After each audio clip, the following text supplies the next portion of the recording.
Alright, welcome back everybody. Welcome back to yet another TapDaddyBeats stream. I hope you guys are having a good Thursday.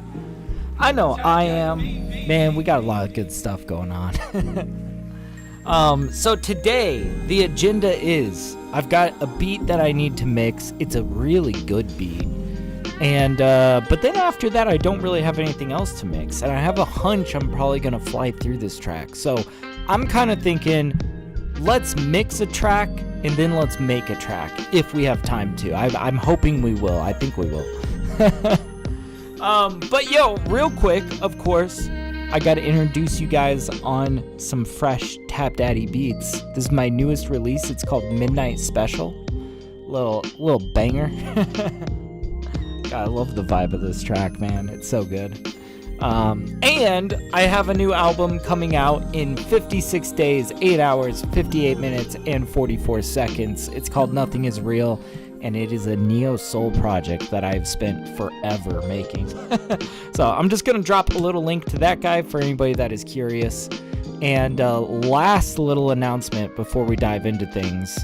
Yeah, I actually have a little live stream going on right now. Yeah, look at me. I got 2 YouTube live streams going at the same time. It's streamception, man. But yeah, if you guys like these sorts of streams that are just cozy backgrounds and lots of chill ass beats, I've got a 24/7 live stream going on right now, so definitely check it out. You know, it's also live right now on this channel. Little Tap Daddy lounge, if you will. It's got like hours of really good jazzy beats that I've made, so I hope you guys enjoy that. I should drop a link just in case if you guys wanted to go open that in a tab or something. let me just drop a link for any of you guys. What's up, Aiden? How you doing, man? It's good to see you, dude. He says, yeah, what's good, Tap? I got my first full body massage yesterday. Ooh, that sounds nice, man. God, I could use a full body massage about now. Man, Aiden, I tell you, you know, people joke about like you get into your 30s and you just like you sneeze the wrong way and your body just hurts. I thought they were kidding, man. I feel like I need a full body massage. But no, that's nice, man. That's nice. All right. So yeah, let's dive into it. I want to show you guys the beat that we're mixing down today. I'll just pull this up. We'll full screen. Boom. Let me just triple check that my screen is updating. Yeah, it looks like it is. Okay, cool. We are good. We are very good. All right. So let's give this our first listen through. This is something that I think I'm going to be putting on BeatStars, but I feel like my BeatStars beats have been getting better. I don't know. You guys will have to tell me. Like, yes, there is room for a rapper on this, but it's pretty snazzy, if I must say so myself. So let's check it out. Come on, buddy. There we go.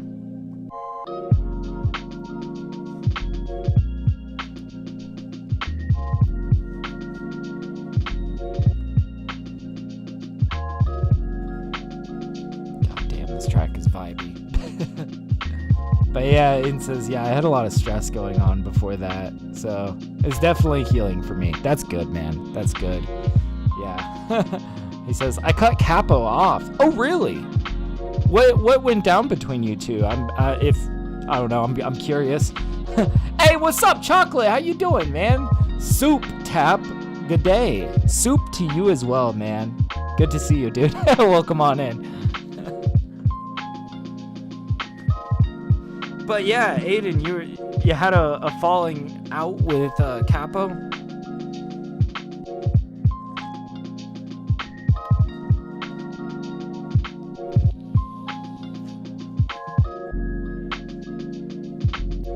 I feel like having friends in music is always tricky to navigate. I don't know. I've been making music for like so long, and I don't know. I've got people that I would consider friends for life. I've got people that I wish I talked to more nowadays.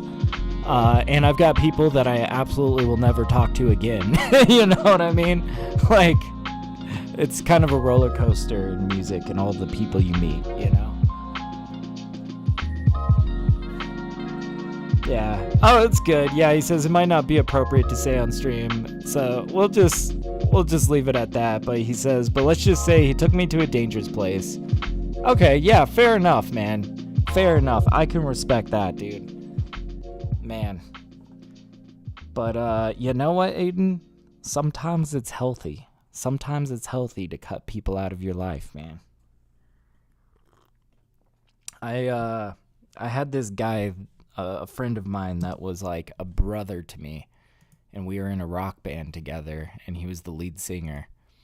But I had to cut him off because he was also dragging me and our whole friend group into a really dark place.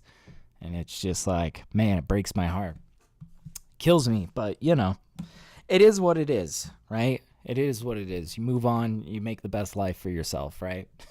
But yeah, man, I gotta think about what the hell I want to do with this track. It's sounding really good, you know?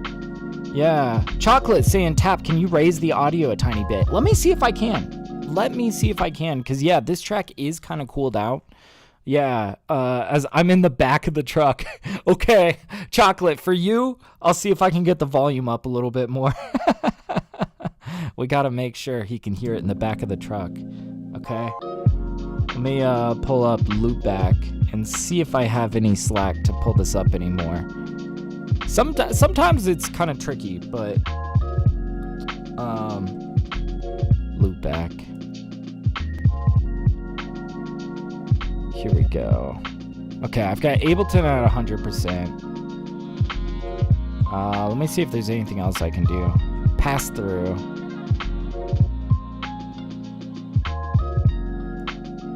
No, that's not anything.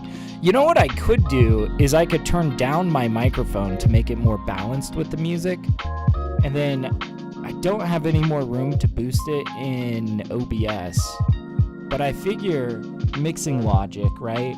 Loudness is all relative. If I turn my microphone down, that might make it comfortable for all of you guys to turn it up. And we'll just rock like that.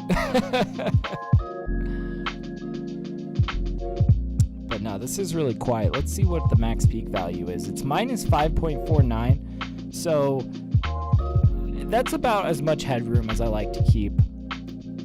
Yeah, I do need to find a solution because there are instances where I do feel like I need to turn OBS up a little bit, but I'm like all capped out on all of my things. I can't bring it up any louder without bringing the source of it up above 6 decibels. But it's okay. We're going to start working towards making it louder. So like, let's get started on that process. Because yeah, as we get mixing on this, we should incrementally start pulling this forward. Let's start with this guy, these pads that I chopped.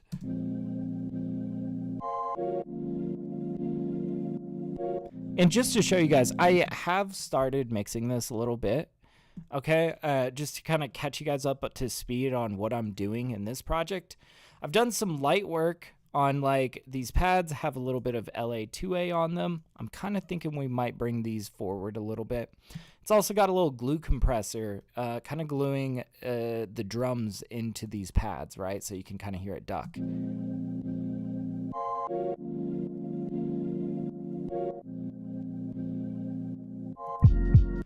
And then, I've got that glue compressor on a couple other things. You can kind of see I've been playing around with, saturators and whatnot. Fun thing, I actually put Decapitator on this 808, and I think it's hitting. I think it sounds nice and boomy and cool.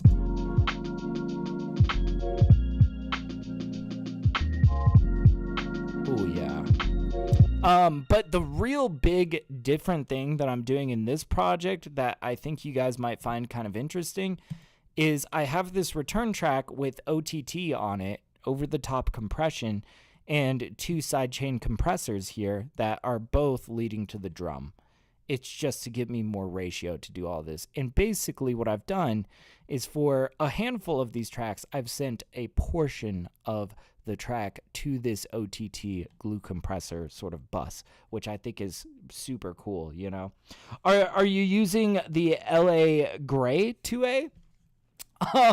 Good question. I'm actually using, what is it? It's the Universal Audio Teletronics LA2A. Just this, I know that there's a couple versions of it now, isn't there? I'm not quite sure which version this one is, but I don't know. This to me, I think is just like the most common one. It's the white one, the whitish gray one.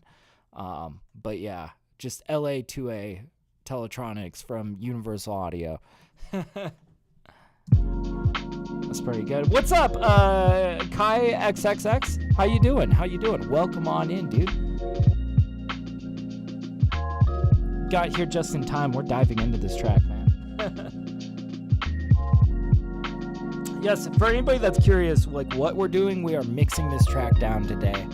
We're gonna mix this, and we're gonna get to mastering this, and I'm hoping we're gonna have time to make a beat at the end of the stream. I want to make a beat today too. Okay, so honestly, this track is fitting pretty nice right now. It just needs mastering. We need to bring it up, but I'm trying to think if there's anything that we can kind of shave away. You might notice we have like these little clicks and pops in this. I have not been able to sort that out because it's not where we're chopping it. And I am curious if I took off all of these glue compressors, if that would help. No, we're still getting those little clicks and pops. I think that those are part of the sample.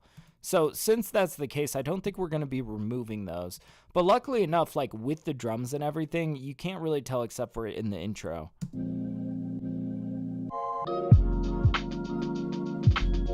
Like, it's all good, you know. The sampling, you kind of make the best of what you have on deck, right?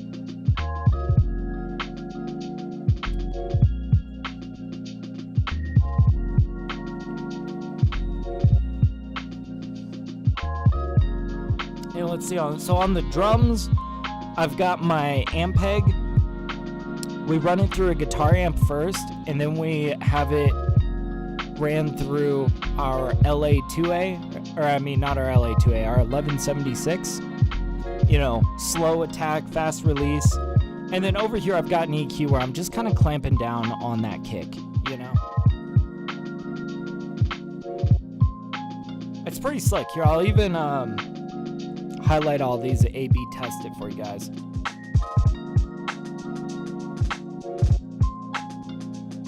Which it doesn't sound bad outside of like that guitar amp and all that.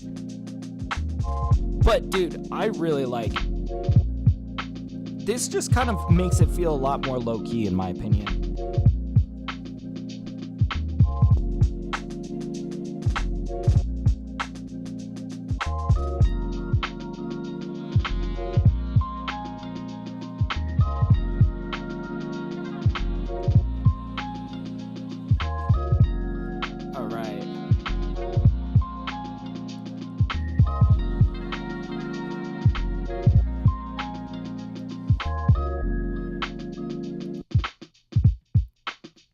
So yeah, I think I'm feeling pretty happy with the drums.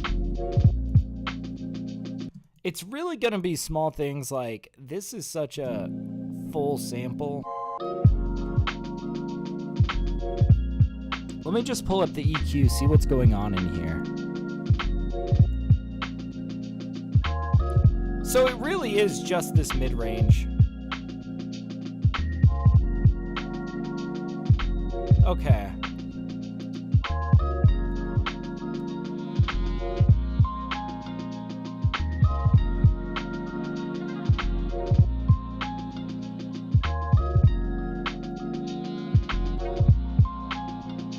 And then we also have kind of paired up with this Rode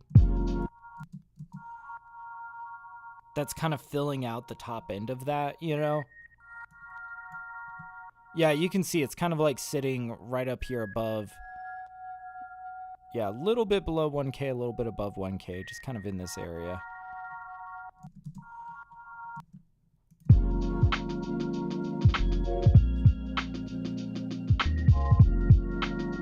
You know, since we have both this and this saxophone kind of consuming that top end of that space, I might kind of like just kind of put a little divot like around 1K up here. Not a ton, nothing like crazy, just so that when it jumps up over here, we're still kind of keeping it out of the way of that, the Rhodes up top in the saxophone when that comes around. What's up, Mars? How you doing, man? Welcome, welcome, dude. Welcome on in, my man. How late am I, he asks. No, you're good. You're only 15 minutes late. All good, dude. But yeah, how's your day going, man? How is life treating you?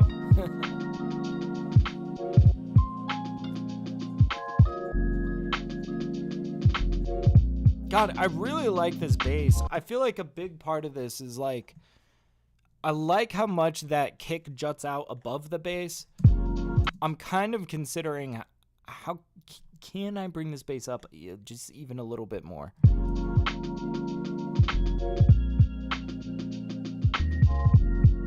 I was playing around with oxide on this, but it was kind of feeling almost too heavy in the lows.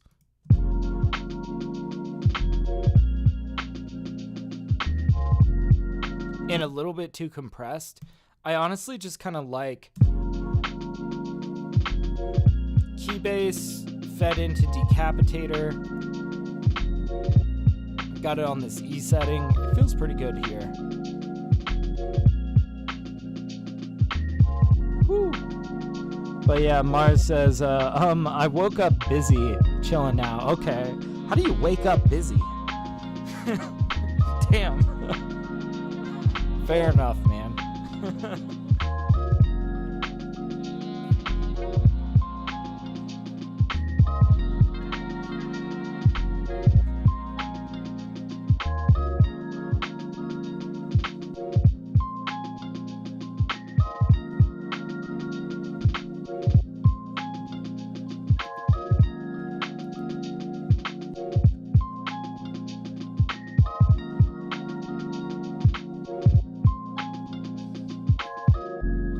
Okay, so I'm feeling like this is already pretty heavily compressed. You know, it's already kind of floating. I'm almost thinking like, how would I think the LA2A is the right type of compression for this because it focuses more mid-range with that tube saturator. But I don't know. 1176 is kind of a tighter compressor. I'm curious to maybe see how that's gonna feel. And of course, we have a little bit of this being fed into an OTT return track, just like about 30% of that. So it's not like all of it, right? But anyways, yeah, I see Mars says, just stuff to do, man. It was nuts. I'm finally relaxing. Hey, cheers, man. Cheers to finally relaxing, dude. I hear you on that.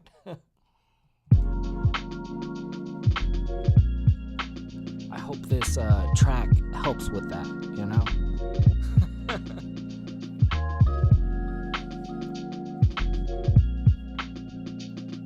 But yeah, let's try an 1176 on this. So we're gonna just turn off the LA2A, and we got 1176 now.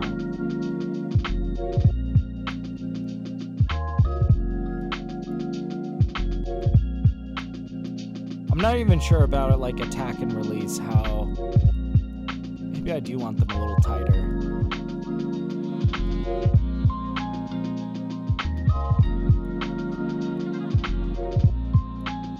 I see, this is kind of interesting.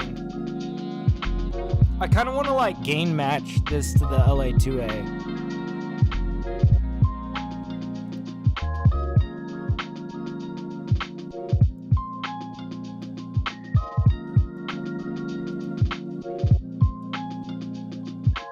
We'll kind of turn this down a bit.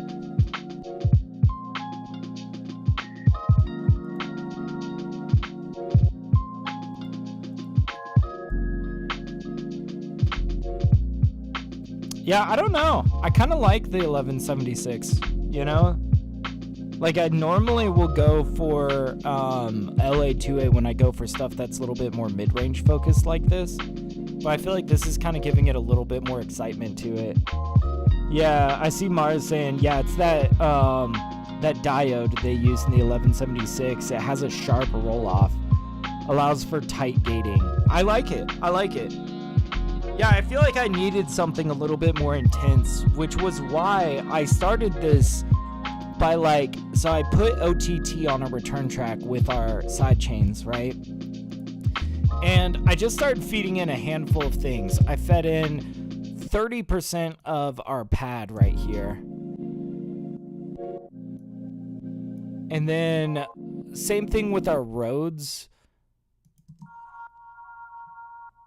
These are some roads I laid down myself, and I just like how this feels a little bit smashed to bits in the compressor. You know, we got it hammered through an LA2A, but honestly, we also sent about 30% of this to the OTT return track, which is kind of giving it this sharper, brighter edge. I kind of like that. And then what else do we have? Oh yeah, we did introduce a little bit of this string instrument. This also we have fed a little bit into OTT to give it a brighter edge.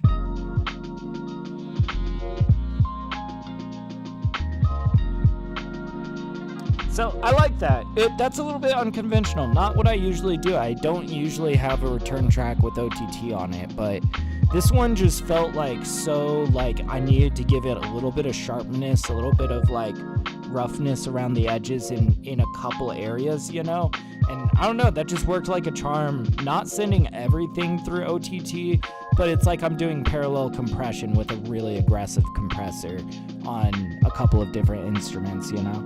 What's up, Gene? How you doing, dude? Welcome, man. Yeah, he says hi, everyone. Just in time for some nice, energetic Brooklyn R&B type of groove. Yo, that's it. That's right, man. I think you got it right on the money. It's smooth, man. It's some smooth stuff. I'm really vibing with this track. But yeah, how's your day going, dude? Welcome on in, G. Oh, hot coffee. I like it.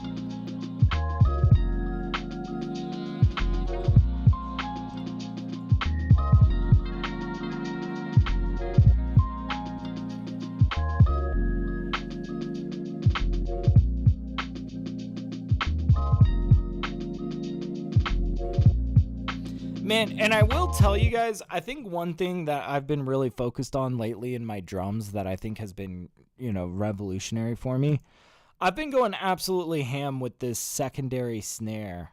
You can see it on this line right here.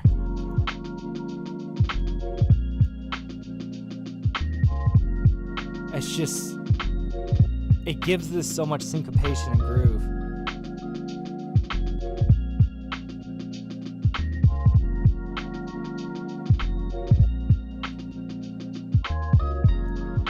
I fucking love that, dude. All right.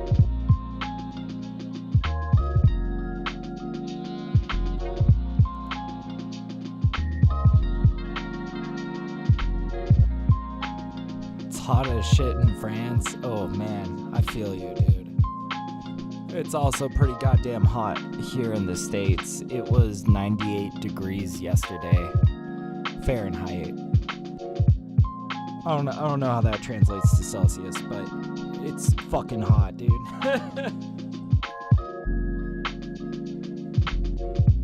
God, it was really weird too the other day. We had 2 days in a row where it was really cloudy and breezy, but it was 98 degrees. I don't know how that happens. It was so weird. It just can't escape the heat. Yet it was cloudy, it was overcast. I don't know how that happens. Yeah. Mars says, yeah, here too. And we have a massive pollen outbreak. Oof. Yeah.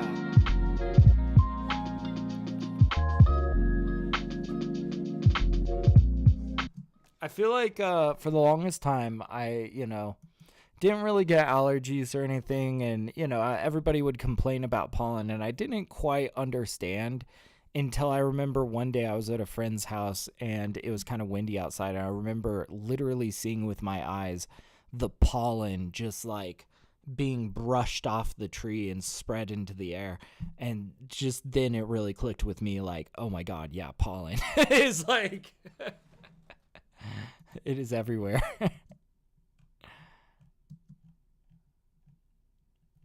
All right.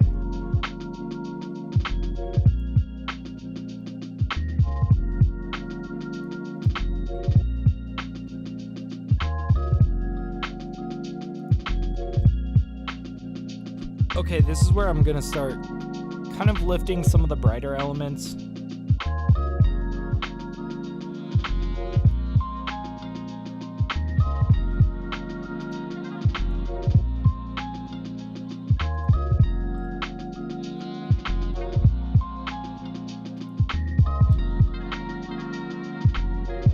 Ooh, that was a nice, just like little lift up.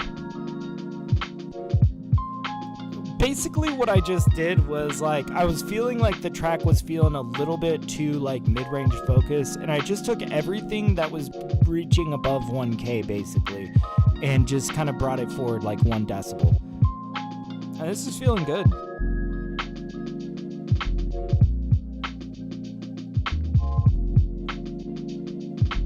Yeah, honestly, I'm not sure how much I want to really mess with this track. I got it sounding really good in the demo, and I started to half mix it.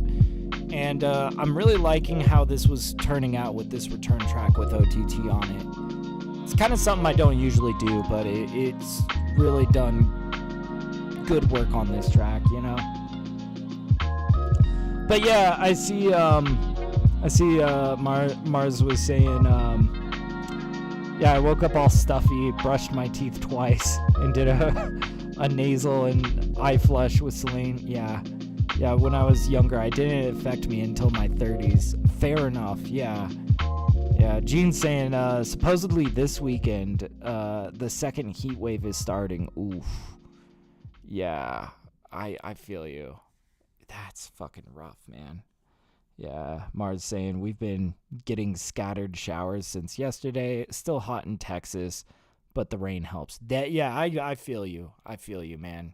Yeah, today it's supposed to cool off. I'm hoping to maybe go down to the clubhouse where I live in this apartment where we get 2 free beers a day, and it's awesome. So I'm thinking after stream I might go hang out by the pool, drink some beer, because it's actually like 70 degrees out today or something. Somewhere in the 70s. But yeah, that bounce and tempo feels so right. Thank you, man. Yeah, Mars is saying the track sounds awesome. I love it. Thank you, guys. I'm really vibing with this one, Like, I don't know. I've kind of made it a goal of mine lately that I want to really... I want to stop holding back on my BeatStars beats, okay? I think I kind of got into this, like... I don't know, it's so weird producing music for rappers alongside stuff that you're trying to do instrumentally, right?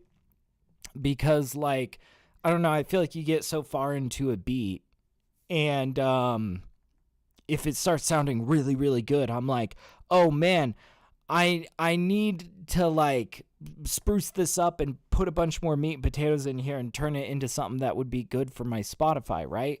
Whereas, honestly, I feel like I kind of give too much privilege to my Spotify, and sometimes I'm like, my BeatStars beats are just maybe kind of the tracks that I didn't feel were strong enough to flesh out into a Spotify track.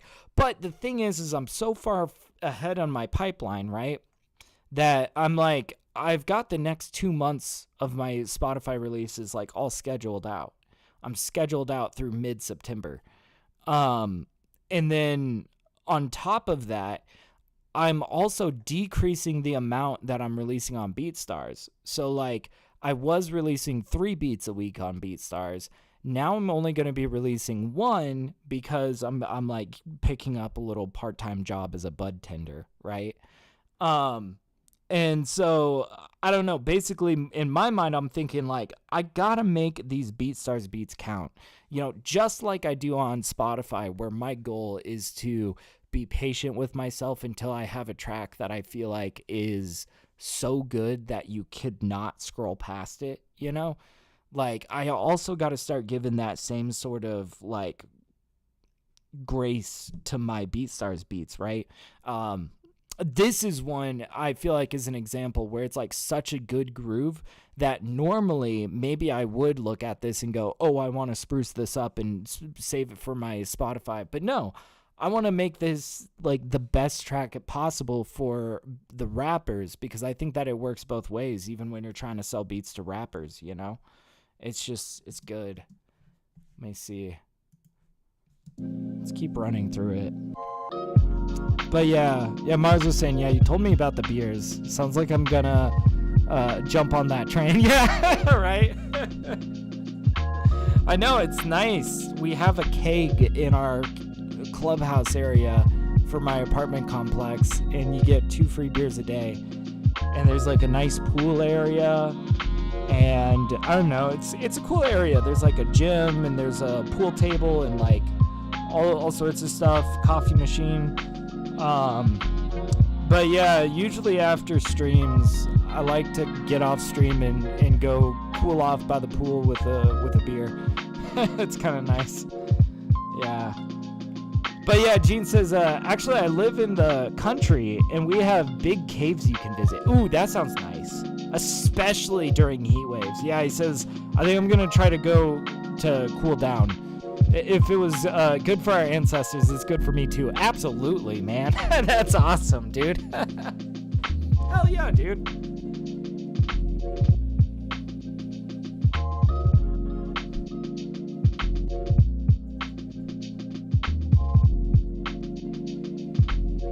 All right. We also have this guy. Okay, which is pretty cool, but I feel like this also could be sharper. Do I have this fed into my OTT? No, I do not. I think that this would sound good if I gave it a little bit, like basically as much as I'm giving the strings. Ooh, there we go.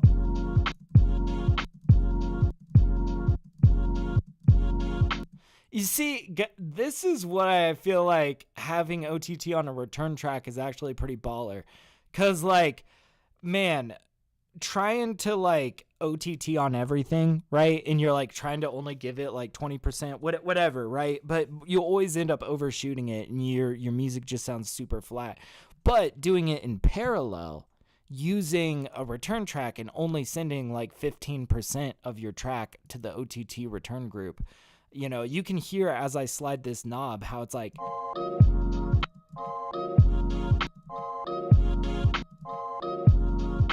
I have so much control over how sharp that feels, right? Like, that is so good, But yeah. Yeah, Gene says, Tap, your live radio show with some of your beats was a blast. Great idea. Hey, thank you so much, man. I'm so glad you saw that, dude. In fact, it's going so well that we still have it live right now. Yeah, if you guys haven't seen, there's 11 people watching it right now, which is like incredible to me. I fucking love that. But yeah, if you guys like these sorts of like chill, just beat streams, like 24/7, just great beats and whatnot with a chill background. Yeah, I've had this up since Monday, and I've just like kept it going, and it's just hours of some really great jazzy beats, So yeah, like this is probably, I'm hoping that we're gonna keep this live throughout the week.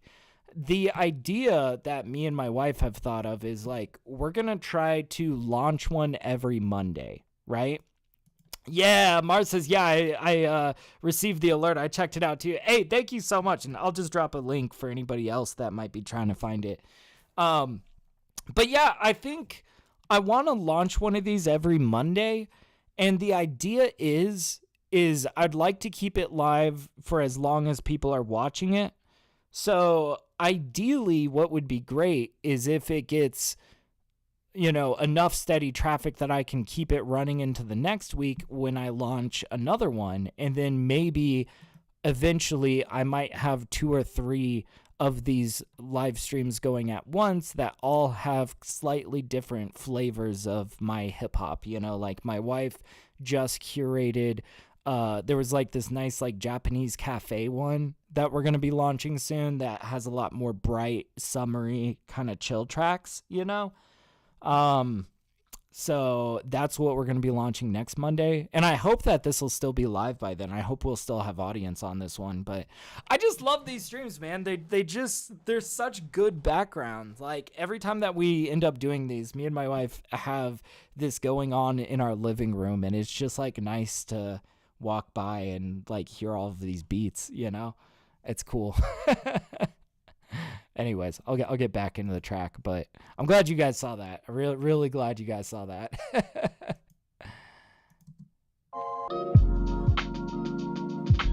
But yeah, great visuals. Get your foot in the door of some art galleries if you can, dude. I wanna connect with more artists, man. I wanna figure out who's doing the art for Lo-Fi Girl, honestly. But once I have more budget.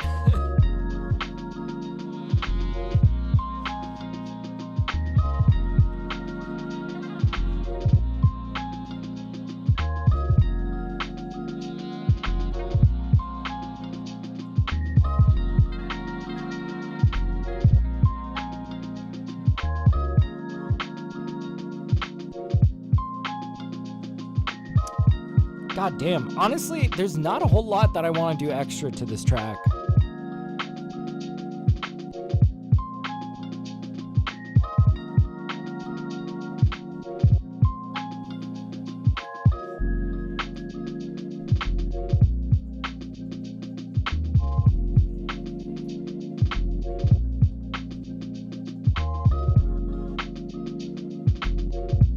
Yeah, that's sounding really good. I like where this is sitting. Might even back off a bit.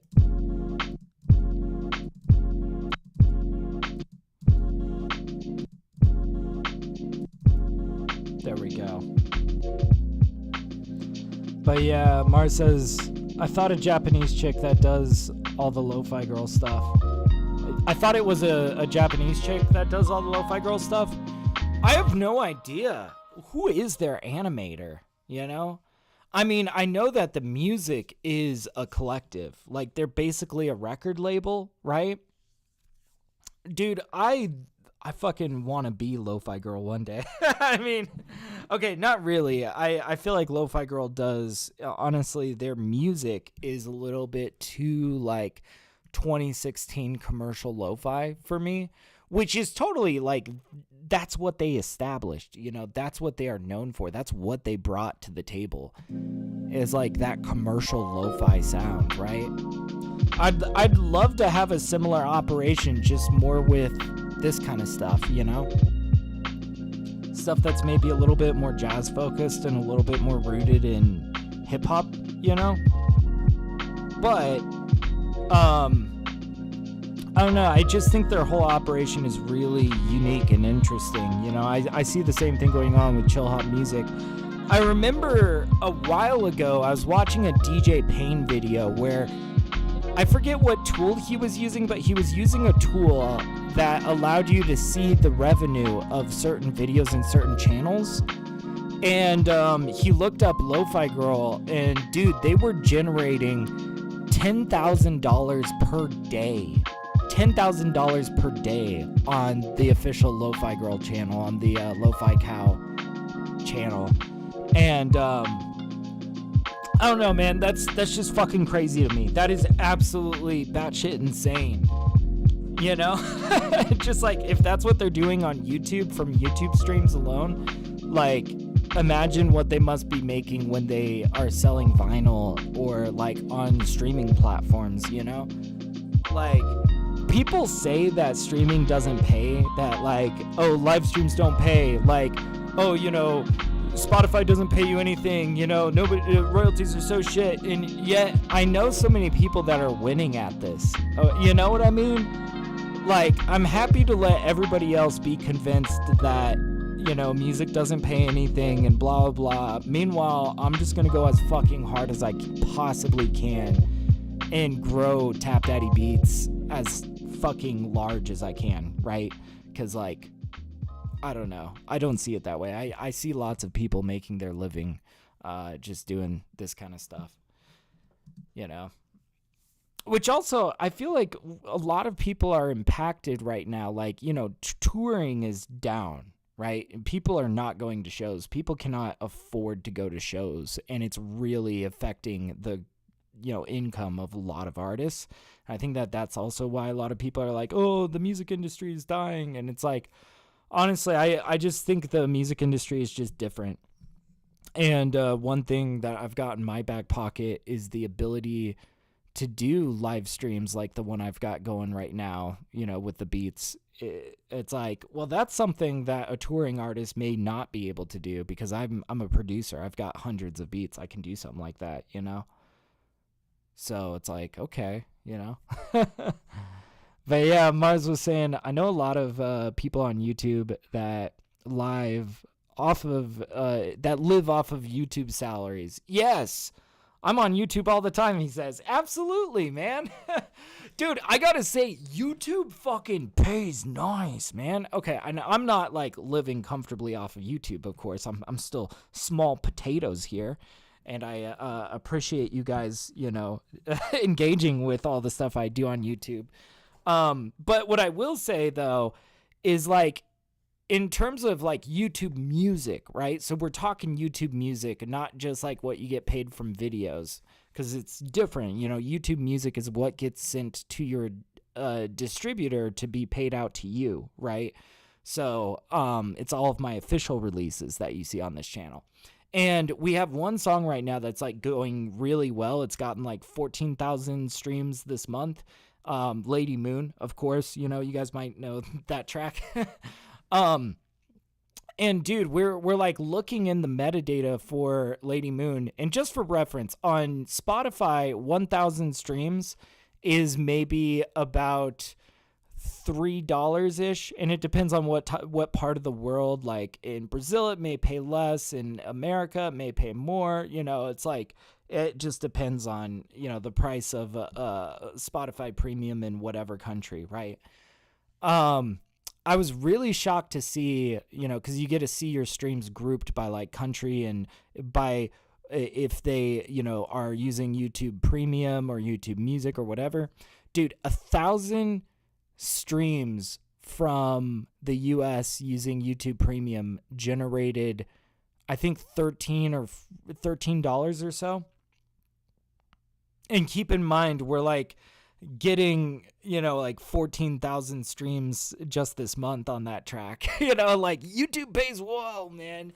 Especially compared to like Spotify, who pays like, you know, would pay about $3 for that same amount of traffic. But but yeah, who's your distributor? Oh, I just use DistroKid. I don't overthink it. You know, I'm just using DistroKid, you know. Gene saying, your style to me is more like designer urban stores, barbers, coffee shops, art galleries. Okay, yeah. I know. I take that as high praise, man. I do kind of know what you're saying, right? This feels like something that might be playing in the background of like some trendy sort of like coffee shop or something. I take that as high praise. I like that.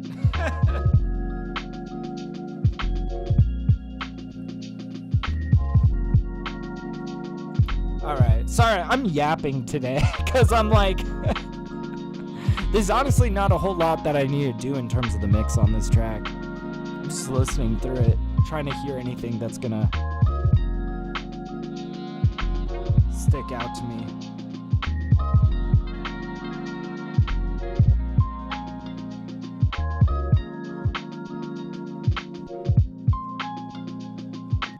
We're gonna bring this up a little bit.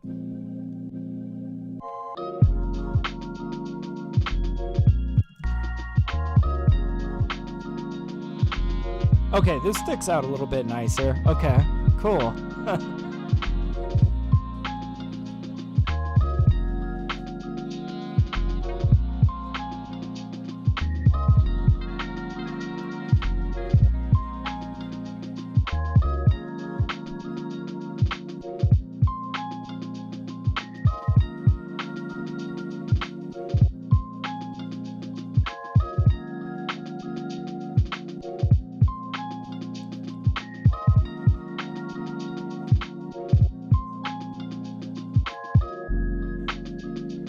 Okay.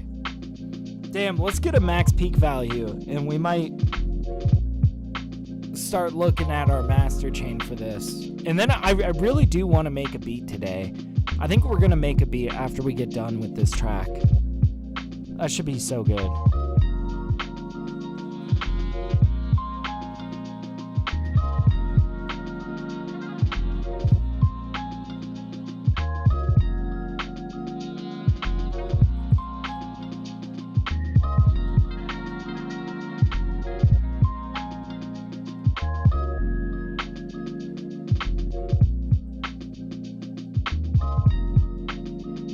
Okay, and then we gotta put a nice little curvy fade out. But yeah, max peak is minus 5.13. That's a good space to start mastering. You know, I think that's not gonna be too bad. We got plenty of room here. Okay. -1. We're gonna do this kind of logarithmically. -3, -6, and then we'll just let it go after that. Boom. Hell yeah. Nice. All right, guys, let's start with the Shadow Hills Master Compressor. Ooh, I think this one's gonna sound golden as we get it bumping through this master chain. This is gonna be slick. All right, so Shadow Hills Master Compressor. Slap that bad boy down.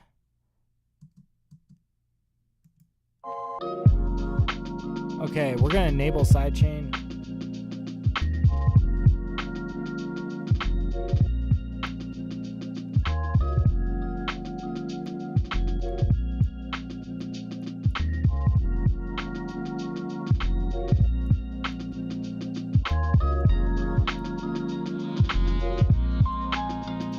Ooh, I like the optical, what the optical is doing. What's up, Nun? How you doing, dude? What's up, Firebolt? Woo! Dude, this is sounding good. Oh, I can't wait till we get the full chain on this. This is gonna be such a vibe.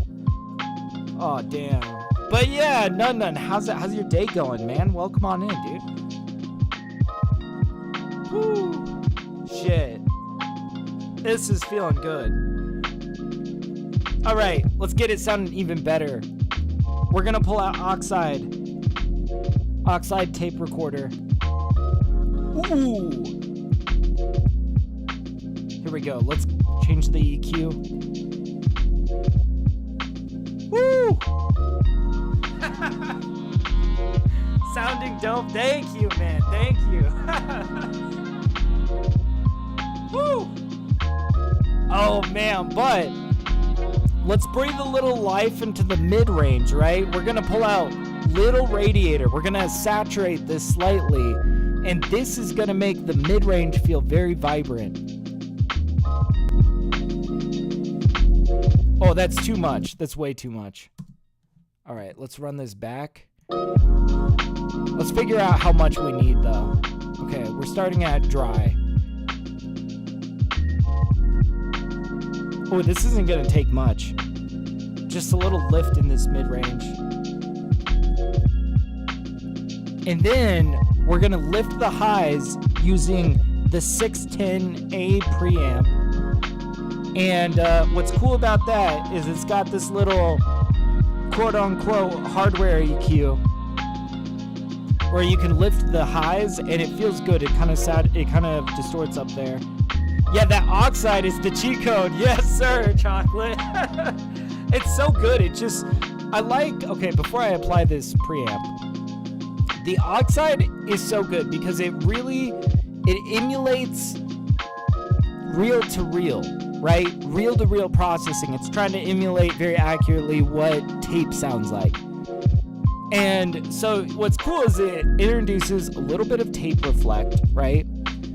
It introduces this EQ that is meant to emulate like different standards of tape. I actually learned that one from Signature. He was telling me about that. But basically, what it's doing as it's being fed in through here, you see it bouncing up here. It's compressing a little bit. It's also saturating a little bit. So yes, it does warm it up. I feel like this makes the lows feel deeper, the highs feel a little bit brighter, a little bit of compression to kind of like lift it, give it a little facelift, you know? And then I used a little radiator here. This is the next thing that we fed it into. And this is just a saturator, okay? This is just distortion, and it really creates vibrancy in the mid-range. I really like the sound of that, right? So we got compression. This is just overall compression on our track. We got this, which is a little bit of everything, a little EQ, a little compression, a little saturation. We got a little radiator, which saturates it further. And then we're going to do one last little bit of EQing with our 610A preamp. And basically, we are going to now feed it into this guy, where we are going to lift the highs. You see this knob, HF, high frequencies. We're going to lift that by +3. And I like how it sounds coming through here too, because this doesn't just do a normal like EQ. It also introduces a little bit of distortion in how it like lifts. So this, I feel like, makes your highs feel very crisp and just very like open. Let's hear how that sounds. Ooh, yes. We'll A/B test that real quick.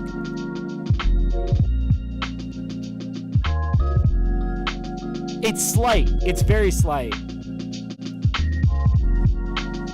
Now, +6 is going to be too much. But I think +3 feels good. Oh, hell yeah.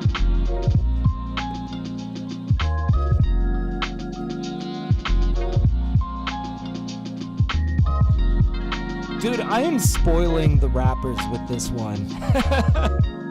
This is going to be coming out on my BeatStars. I hope somebody rhymes it. I hope they do something sick.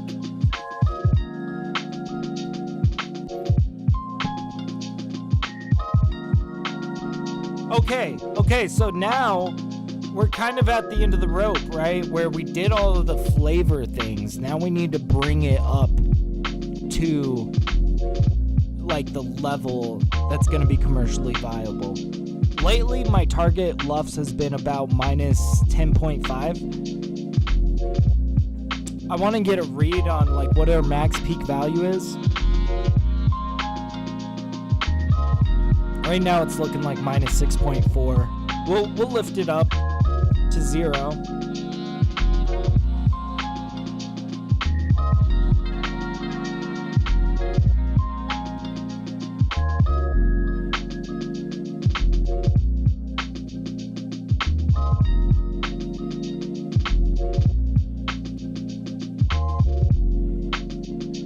Yeah, it looks like -6.4 is the max peak value. So, you know what's funny is we actually got technically quieter in our max peak value as we mixed this. We started at like -5.6 and we ended at -6.4 after we did a lot of that stuff in the beginning. Hey, what's up, Signature? How you doing, man? Welcome on in. How's your day going, dude? It's good to see you. Hell yeah. We got all the homies here now. Let's go. Let's lift that up. 6.41. We're gonna slap a limiter on the other side of this. Oh hell yeah, Signature! You got here just in time to hear close to what's gonna be the final product, the final track. All right, let's run this back. See if we are. Woo!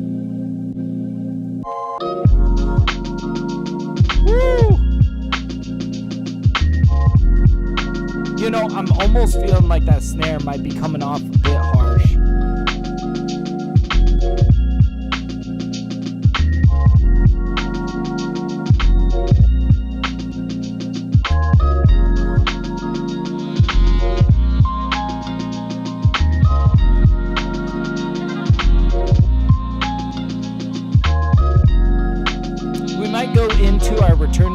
has the OTT and try to turn back some of this upward.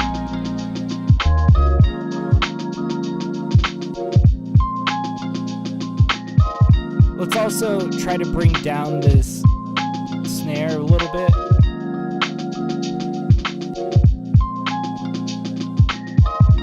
Woo! But yeah, good. Glad to hear it, man. Woo.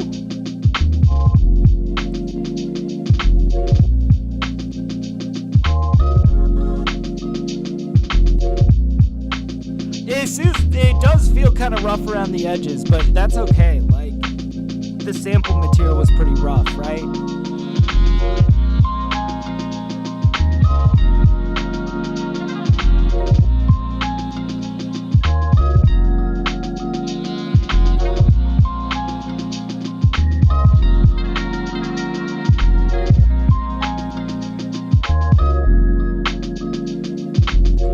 But now, I think what we can do is we'll feed this into Ozone and run it through its maximizer and get this up to minus 10.5 LUFS.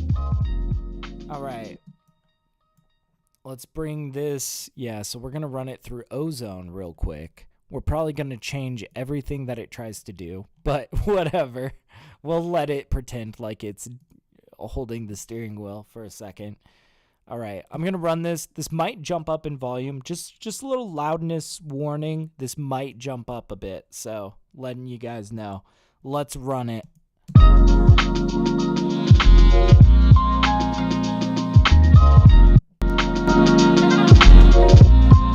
There it goes. Oh, man, this is like too much compression, man.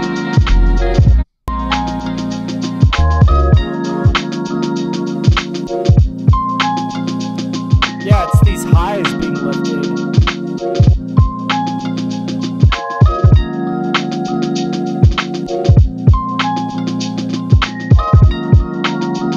All right, let's start focusing in on this. I want to pull out Ulean.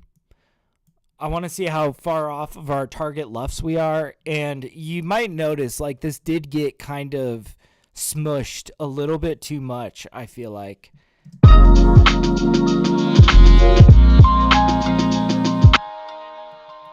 Yeah, let's run it from back here. Let's see what we're working with, but I do think we have a lot of like cleaning up to do.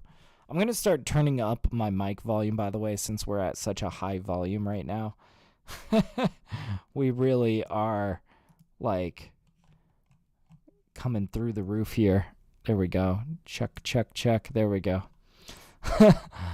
Another one of one. Thank you, Gene.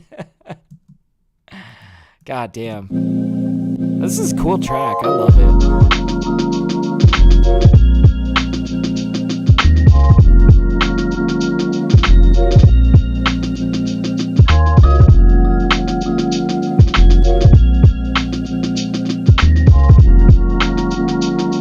So yeah, I'm thinking that this is probably going to be a little bit overblown and too high, you know, in the LUFS values, which is perfect because we need to dial this back, right? It's a little bit too crispy.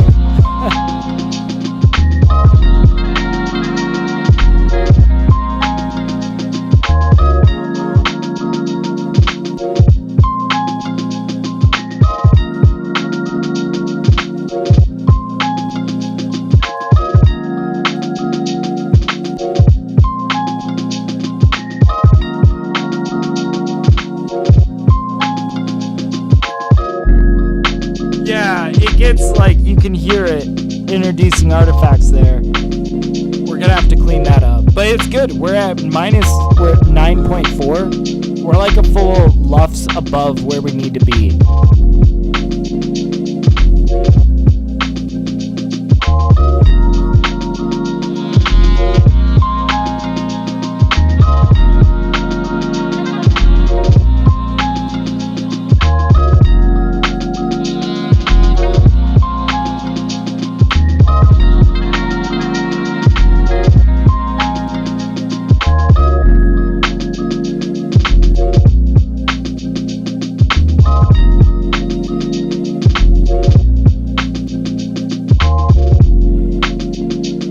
right. Yeah, that is minus 9.2. That is quite loud. We can definitely stand to turn this back by quite a bit.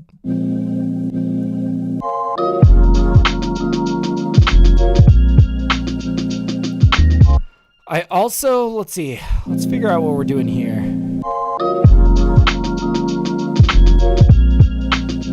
So we got this, like, let me get this out of the way. We got this kick bump in here. We got this bass here. We might just kind of clamp on these. It is feeling very low end heavy, which I think is kind of limiting how much we can really push through the maximizer. I'm thinking if we can get this to kind of like lean upwards.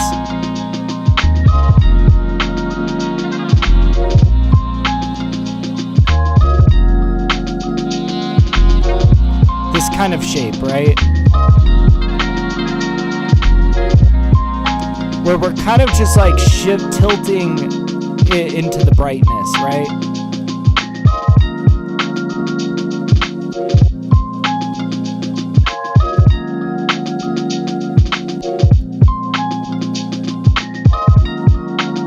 Okay, this is starting to get a little bit better, right? Quite funky, yes, sir.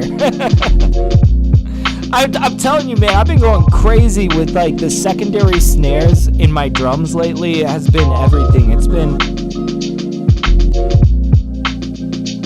giving so much syncopation, you know? I love it.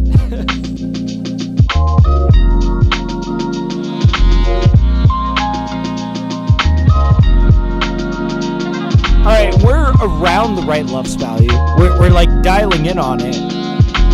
Now we gotta be listening for like artifacts. I know that there are some clippiness in the samples themselves, so we'll just deal with that, but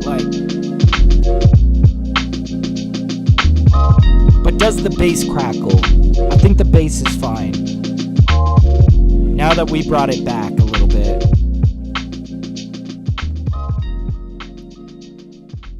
Dude, we're so close. Minus 10.6.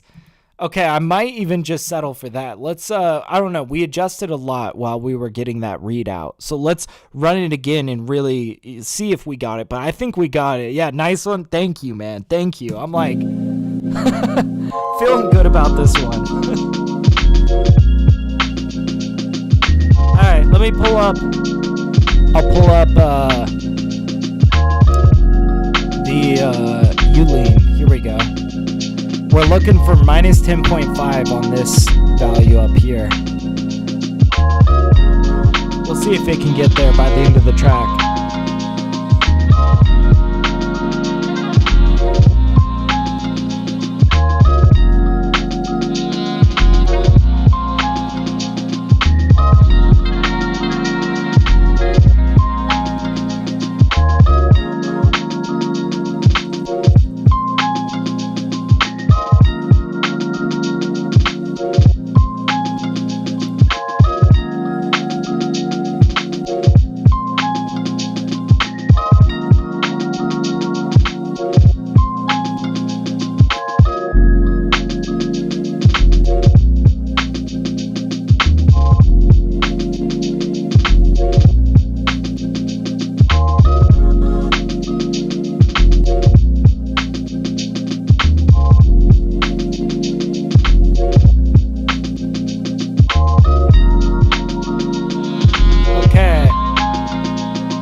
I don't know.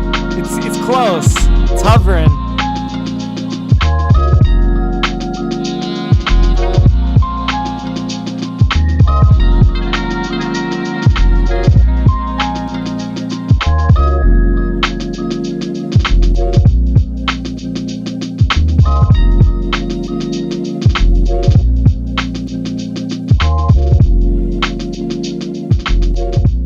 Okay, so it looks like it is minus 10.6. Oh, 10.5? No. You know what? I'm not even going to stress that 0.1 of LUFS. I think that is like right in there. Let's save this. Good God. We'll call this Mix V1 because I might touch it up a little bit later. We'll see. But I'm feeling pretty happy with where this is at right now. One thing that I learned from doing this one is that, yeah, the return track with the OTT on it can be really useful for running things in parallel if you want to give things like a little bit of a brighter edge, a little bit more of an aggressive compression without like completely flatlining every single sample that you're using. It's like, no, run it in parallel, run it through a return track like I've got over here on the B return track. That worked out so nice, you know. I liked it, you know. But yeah, Gene says if you should give a try to Crofter demo by Sound Theory, it can do wonders on Mixbus. Interesting. I can't say I've heard of that. You were saying it's the demo. Is that a free plugin? You know me, I love free plugins.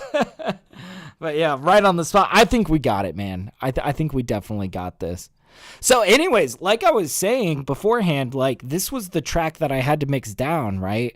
But aside from that, I don't quite have anything else that's on my mixing schedule at the moment. So I'm kind of thinking, since we've got 2 hours left of stream, maybe let's make a beat. Like I definitely am in the mood to make some music today. Let's see if we can make a beat today. And that should be good. I think in order to do that, though, I'm going to need some coffee. I need to grab some coffee real quick. So real quick, while I'm grabbing coffee, what should I show you guys? You know what? I'll play for you guys Midnight Special, my most recent release. It's number 3 right now, my most popular. Definitely go check it out. I drop something on Spotify every 2 weeks, and tonight at midnight I have something coming out that I think a lot of you guys were watching me mix down. It's a track called Ivory and Onyx. It's a very like dramatic jazzy track. I remember I mixed it down on stream not too long ago, and I remember everybody was really vibing with it. I was really vibing with it. And it's actually going to be on this EP called Lucid Nights, but I'm dropping this track as a single tonight because I fucking love this track. What can I say? You know. But anyways, I drop every 2 weeks. This is the most recent thing I released. It's called Midnight Special. I'm going to go heat up some coffee. I'll be right back, but I hope you guys enjoy.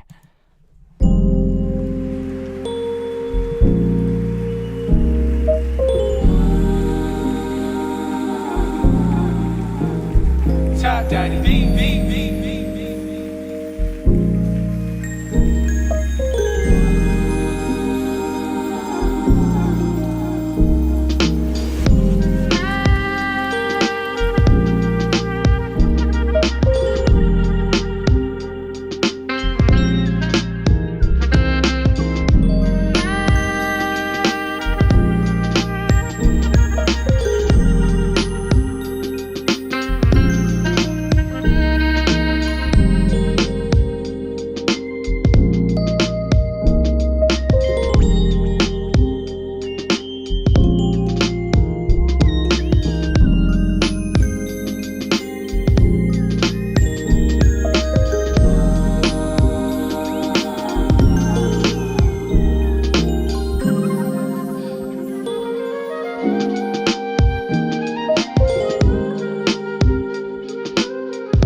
right, I am back, guys.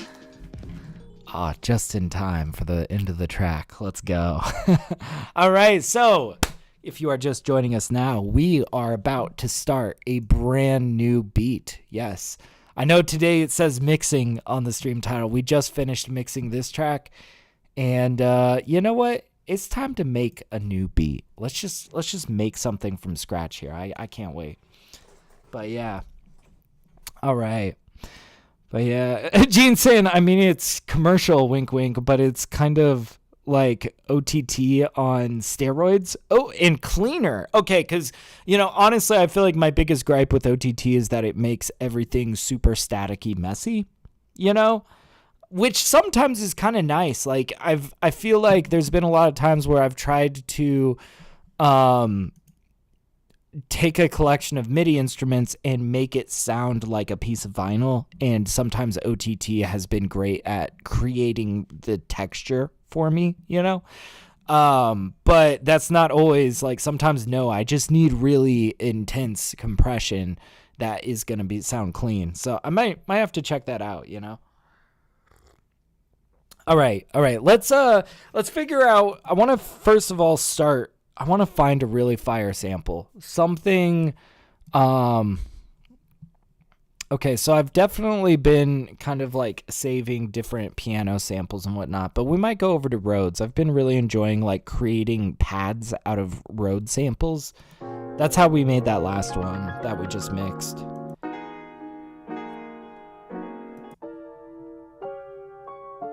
Oh, let's get rid of Time Stretch. I mean, these are all fine, but yeah, I kind of want to go into, let's look at EPs, electric pianos, just because, you know, switch things up a little bit. Okay, yeah, you can see I've been kind of sampling a little bit. What kind of genre, though? Do we go for jazz? Do you like jazz? Let's just see what we got in here. I'll turn up the volume here.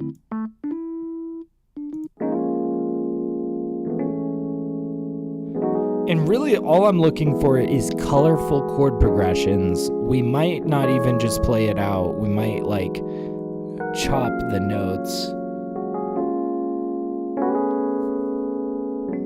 And this is kind of a cool progression.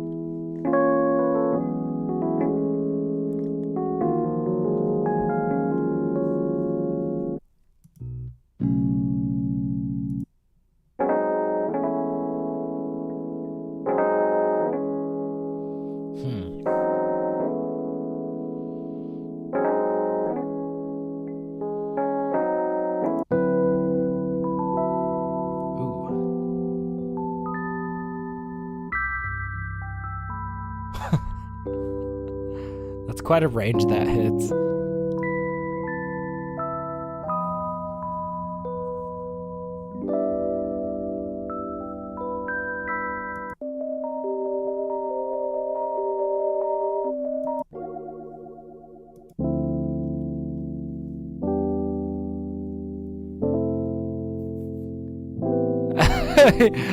I know this because I've got a friend that used it in one of their songs, and it's like super successful and absolutely gorgeous and beautiful and has like over 1 million streams, and it's like I could never top that. I'm not even gonna try. I don't want to, you know.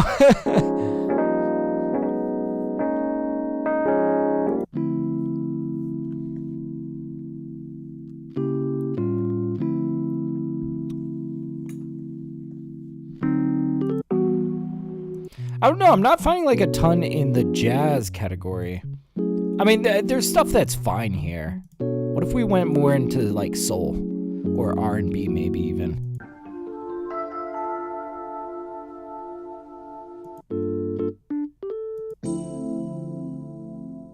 Ooh, I like how bright this is. Ooh, yeah, Wurlitzer, they do have a whole Wurlitzer section, which, I mean, a Wurlitzer is a type of electric piano, so I'm not sure how they have this all separated out, right?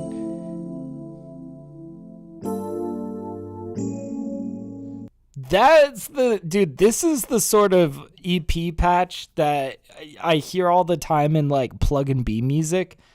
Like I've got a friend that makes immaculate sounding plug and B, and I am so removed from that genre, but I gotta appreciate the production behind it. It's so like so vibey.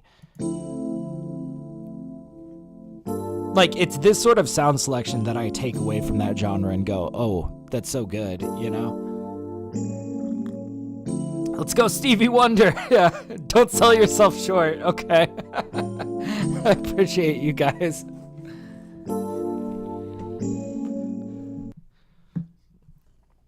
Oh, man.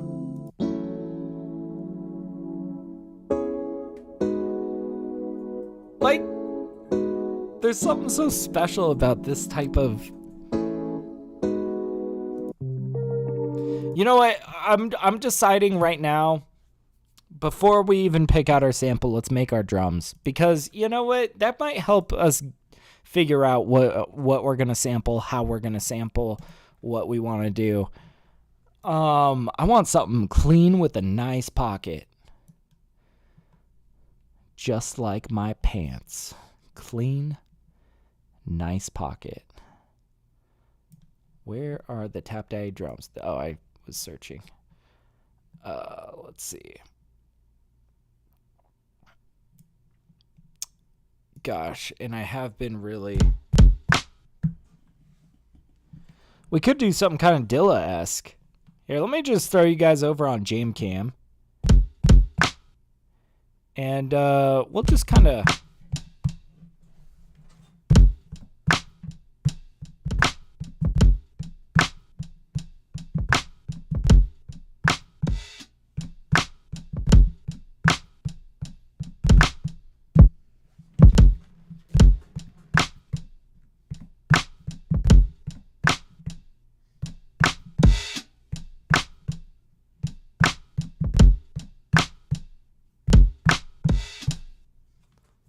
Maybe something like that. And then what would be kind of cool is if we bring in a secondary snare to kind of like really spiffy that up.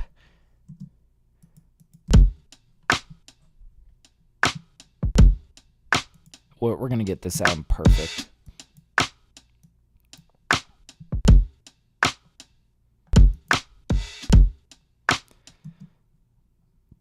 Okay,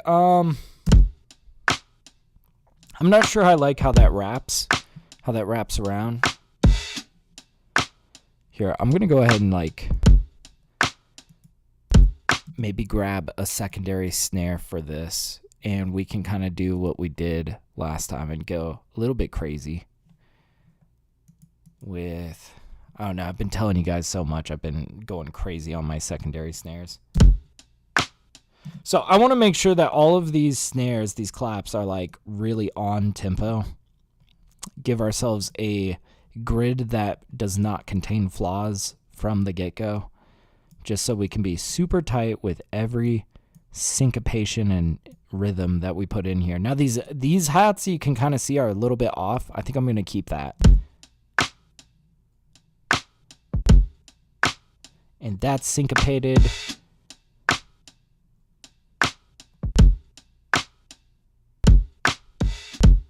See, I don't like how that wraps around. I'll tell you what. We'll put this over here. We're going to remove that kick from that first guy. So.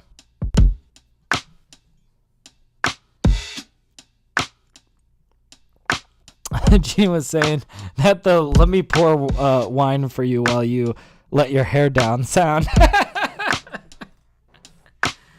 You know, honestly, that's the kind of music I strive for, man.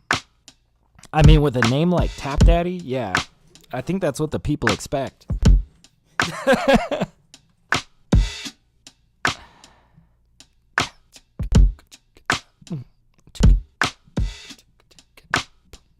Okay, so I kind of have an idea of the type of secondary snare I want to do. I'm actually going to grab this snare from a drum loop, okay? There's this one drum loop that I like called Crime Lord. And it's pretty good. And it's got this one secondary snare in it that doesn't sound too special, but I've used it a lot. And I think it works really nicely.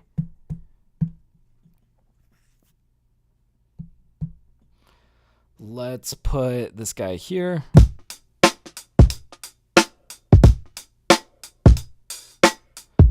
So that's the break. We're just going to take a secondary snare. It's so funny. I've got to chop this like so aggressively down to nothing. Literally this. This is all we're after. And this just serves as a good secondary snare. Let's turn it up a little bit.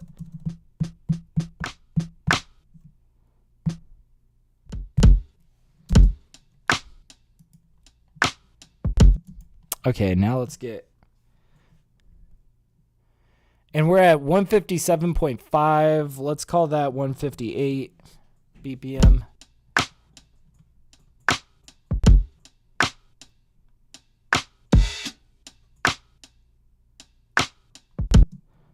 This was a little bit late.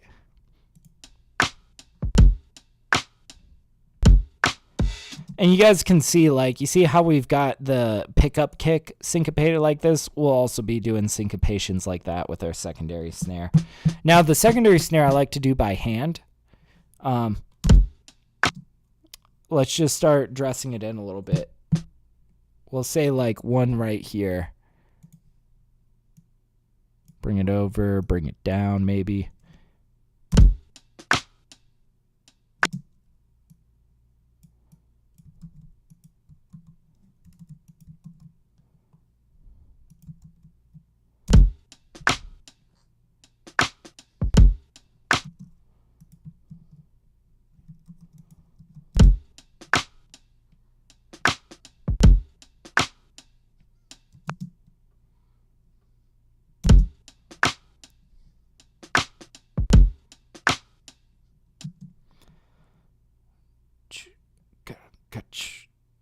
Okay, so like... No, I'm not sure if that's going to be it. Maybe.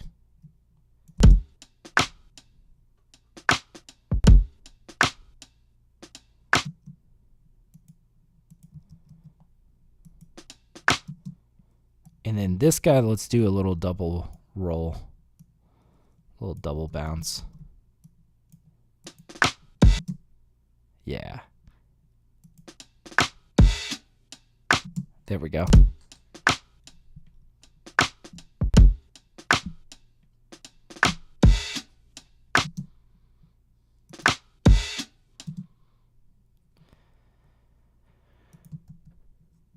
And then we'll do another syncopation over here.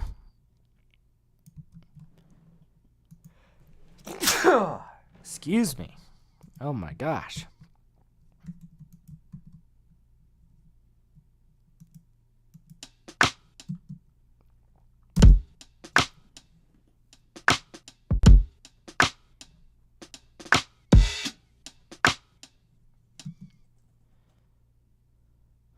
And then we'll do like another little double bounce over here, maybe kind of like counter them, doing like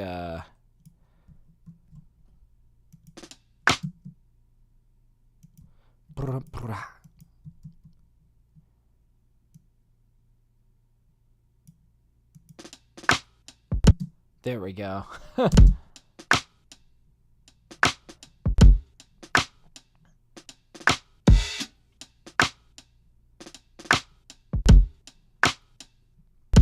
Oh shit, I didn't see Safiro. What's up, dude?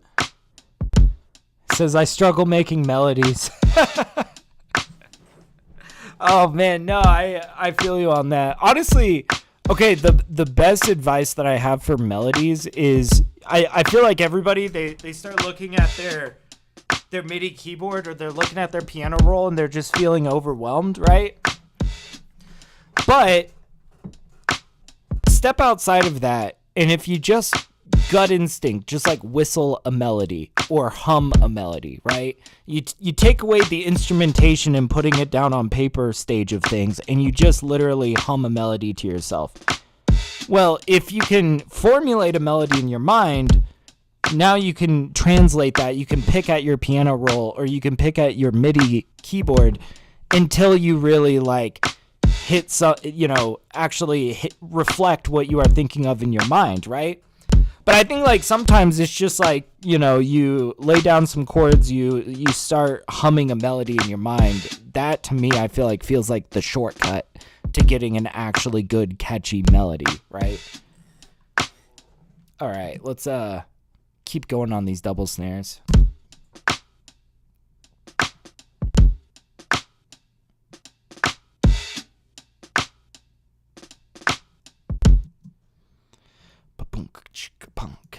Okay. See, I'm also thinking in terms of it in my head first.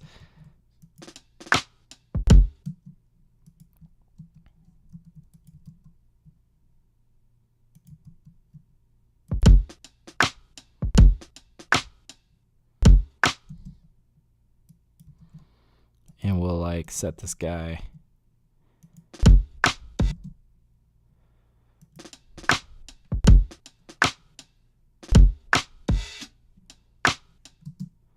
See, and this connection feels awkward, This connection feels kind of strange. It feels awkward with the kick, it feels awkward without the kick. So we got to think of how are we going to bridge that gap,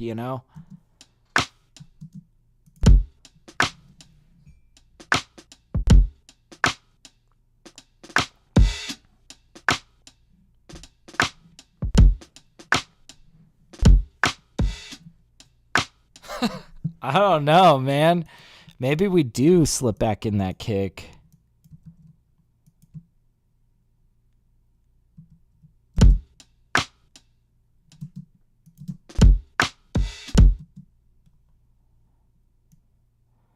Maybe we solve this with a pickup.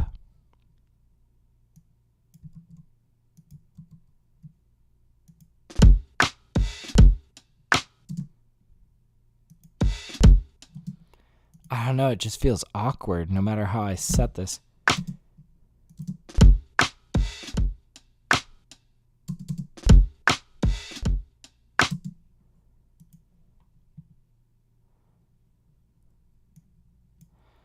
Maybe it really is that I'm ending on this open hat when I shouldn't.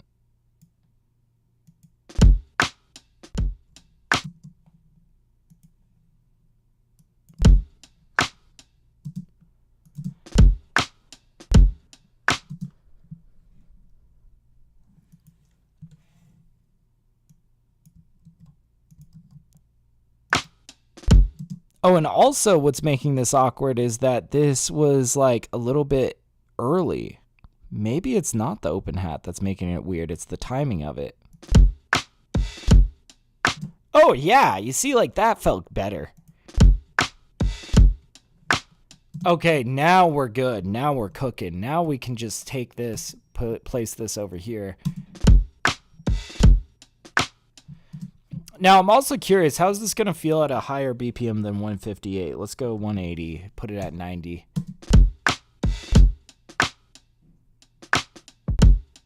Reverse the sample? Nah, I don't want to get too crazy like that.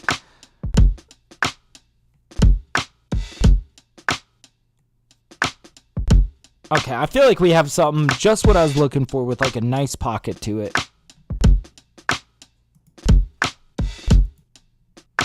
Damn it, every time I turn that around. 160. We'll nudge it up a little bit.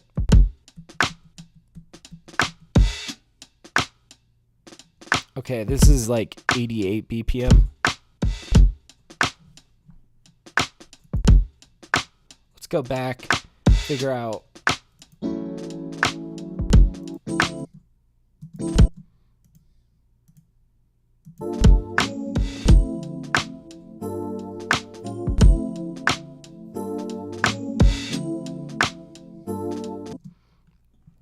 like the flavor of these chords.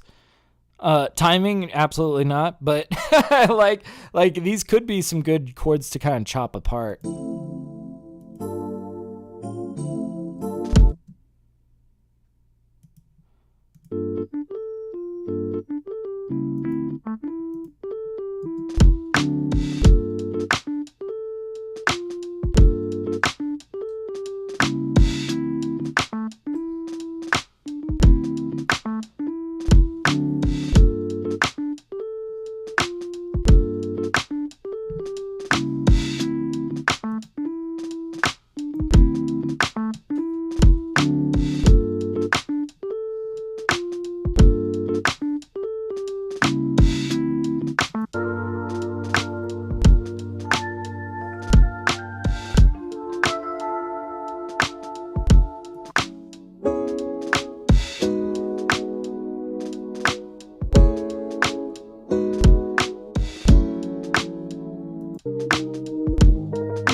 Okay, we're just trying to dig for some gold. Really, we're just looking for colorful progression. Doesn't matter. We might play it straight up. We might chop it to bits. We might create a synth pad out of something. We'll just kind of see what the beat calls for, you know? I was kind of enjoying just like that's not bad, but I kind of want something a little bit more body.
This is special. Wait, I got an idea. Let's keep this. Let's go dig in.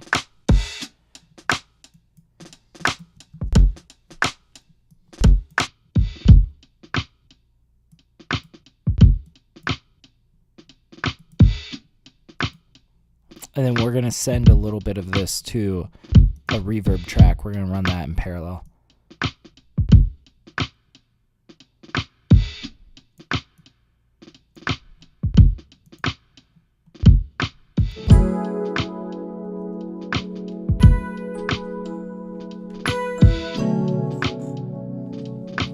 We're on some like reading rainbow shit, dude. This is some straight up reading rainbow. The more you know type beat. Peebo Roads. Is that what you would call that? I like this sort of special 80s like special sort of vibe. Let me bring this out.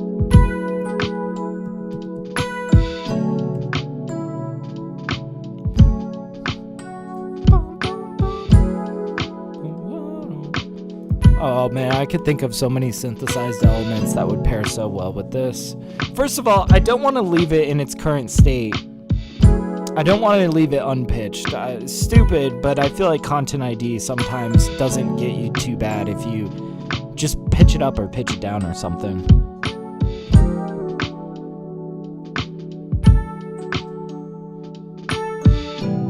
Oh, and this puts it a little bit more mid-range, which I think is slick.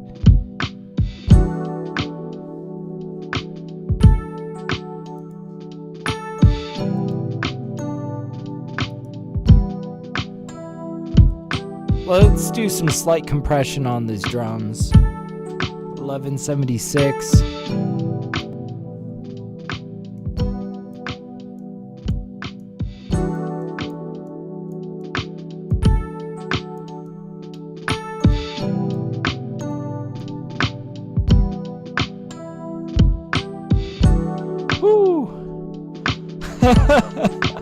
That Miami hopping my roof down Porsche, yo. Yeah, damn straight, dude.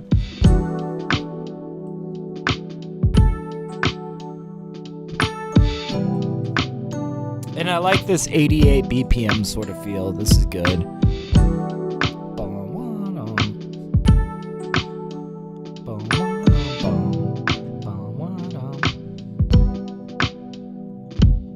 Or, you know what? First, before we expand outwards into all these small details, I want to pull out my own electric piano and see if there's any like top line melodies we can kind of like blend with this. I think would be cool. Let's see, F sharp minor, and we pitched it down too. So that would be E minor. Okay. I don't know that off the top of my head, but we can figure it out.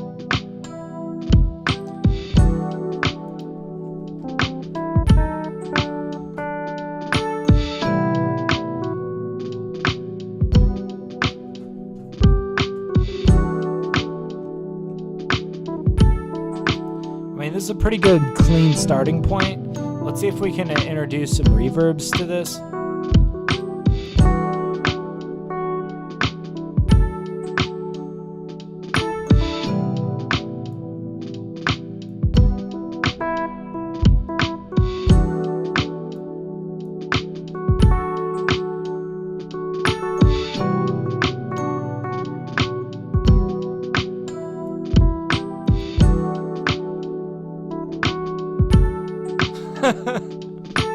Come on, that's some Reading Rainbow type shit, man.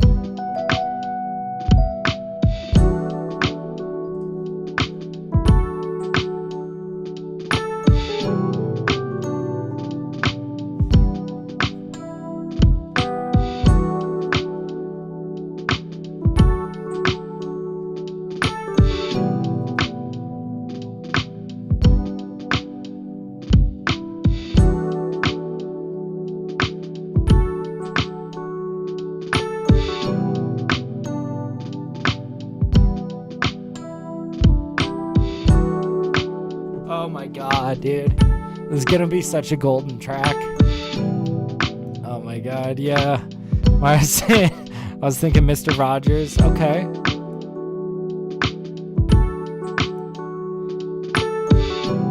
This is just everything's gonna be alright type beat, you know?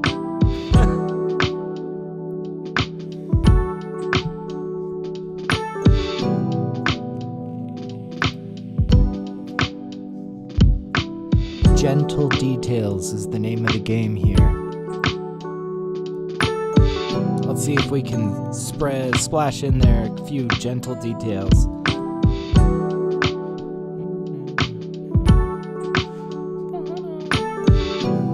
We're gonna use Purity here.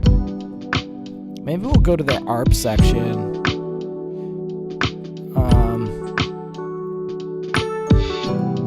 Bell Pad Station.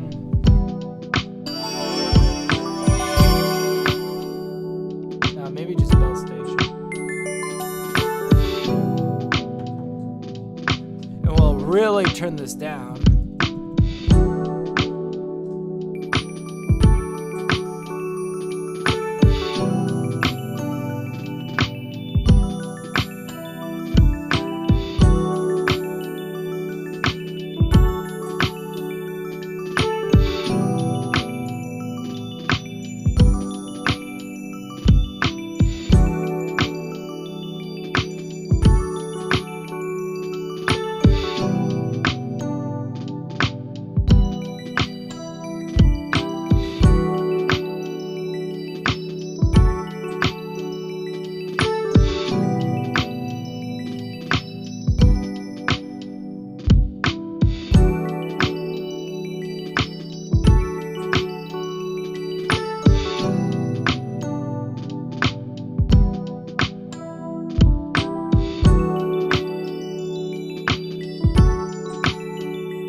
Okay, we're gonna keep this like low key and kind of coming in and out of the track, I think. We'll see. We'll see. I want to just grab this chord that we got. But yeah. You can tweak the room size too. Oh yes, dude. I actually was just doing that. Yeah, room size right here. You can see I increased it a little bit, and I also turned on this extra reverb. Right now, though, I do want to kind of keep it a little bit more on the dry side until we get to the mixing. But I'm liking it. I feel like it's matching the vibe. So what I'm going to do to make this arpeggio easier to work with is I'm going to bounce track in place. And now it's just audio, and now we can just do whatever the fuck we want with it, you know? Ooh, a little call and response. Yeah. Oh, just wait till we get a saxophone in here. We're gonna have fun doing call and response with a sax lick.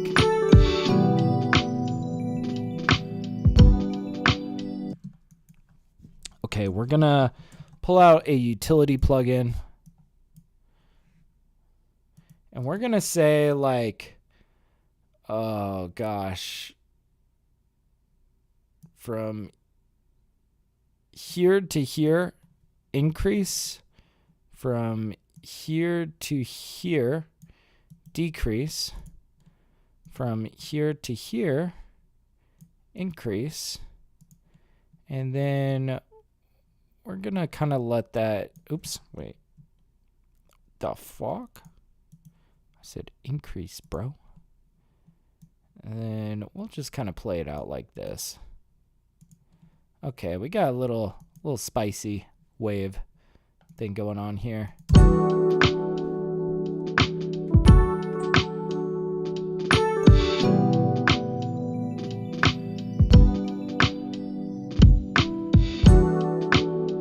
It's gentle details, guys.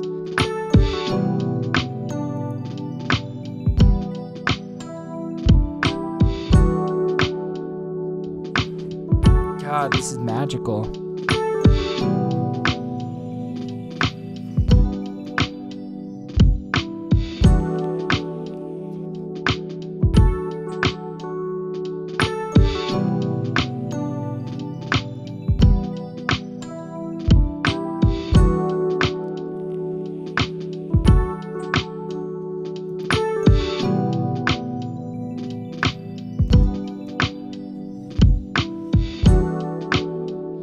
I feel like we're in like a 90s like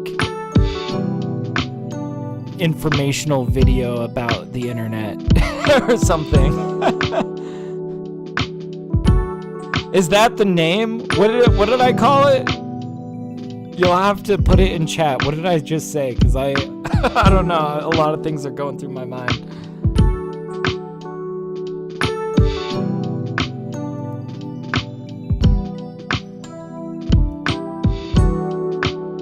Ping pong that.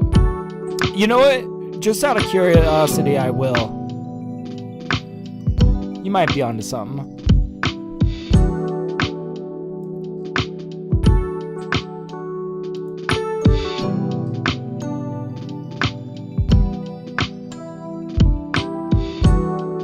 Ooh, that's not bad.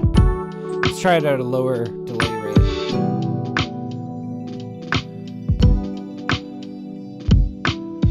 I kind of like it at 2. That might be cool, man. That might be cool.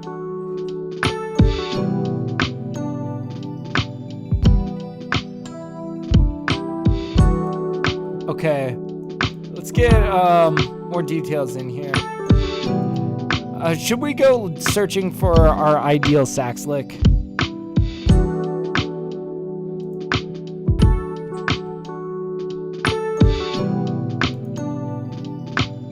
Genres R&B, obviously.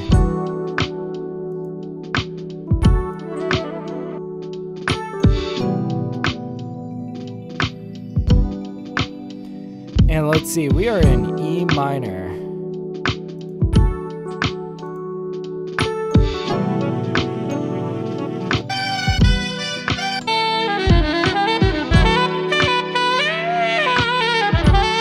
Nope, 2 too busy.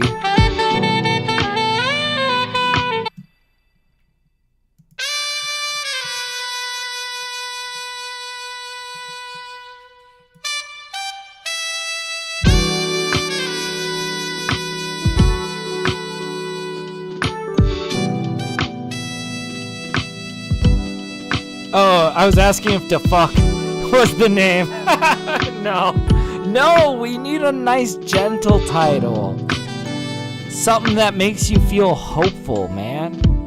Something that makes you feel like everything's gonna be okay, man.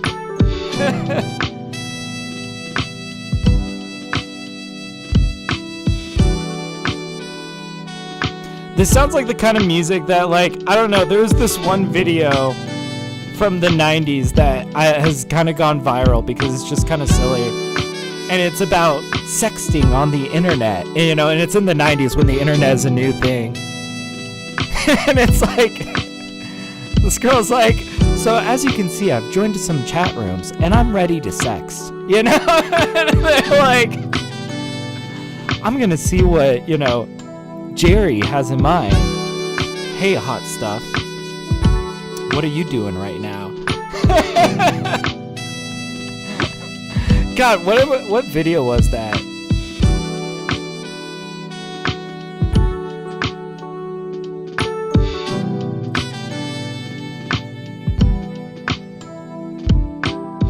From Coda?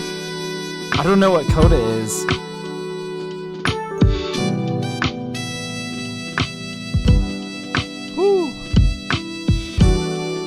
This might be the lick, but I'm thinking we would really dress it down.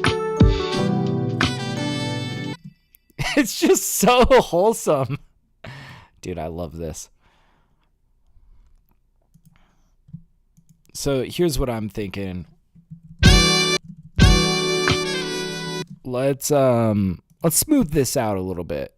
Okay, we're gonna use a vinyl plugin.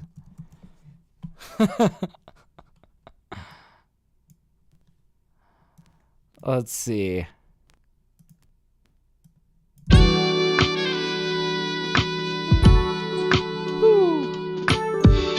They have AI versions of those now. Yeah, but I liked it better back in the 90s where we just politely chatted naughty to each other in chat messages. And there was no sending pictures to each other, so you just had to talk dirty.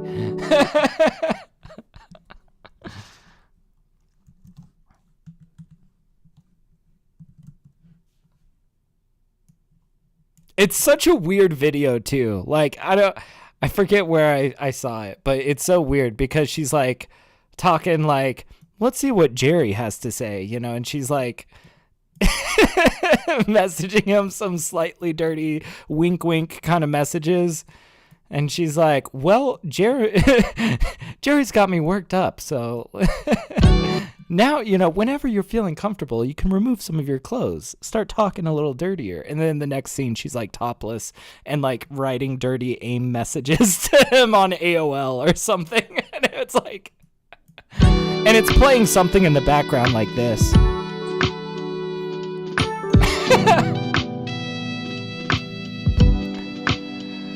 Let's actually go vocal pop hall. That's a great big hall reverb for this.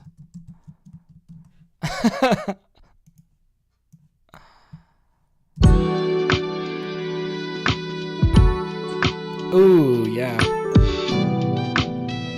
We're gonna turn it down. Big reverbs.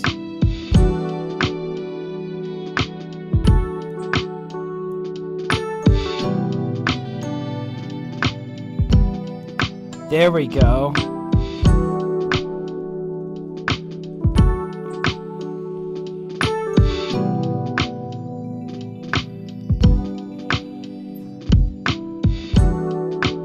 Damn. This is such a vibe. Naughty Jerry.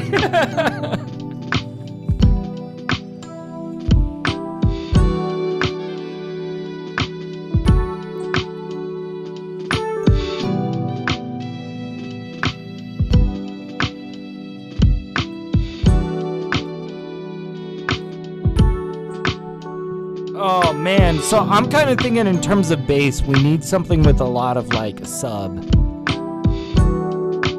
Something like a really like low-key 808 that's gonna go boom, boom. Jerry, you leave my wife alone and stop calling my house. The fuck, Jerry. And we're back to the title of the fuck.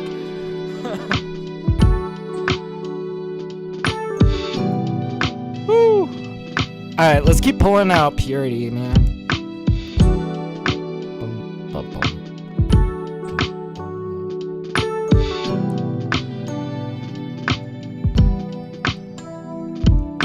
Dude, this kind of music, though, just, like, makes me feel so whole. You know what I mean?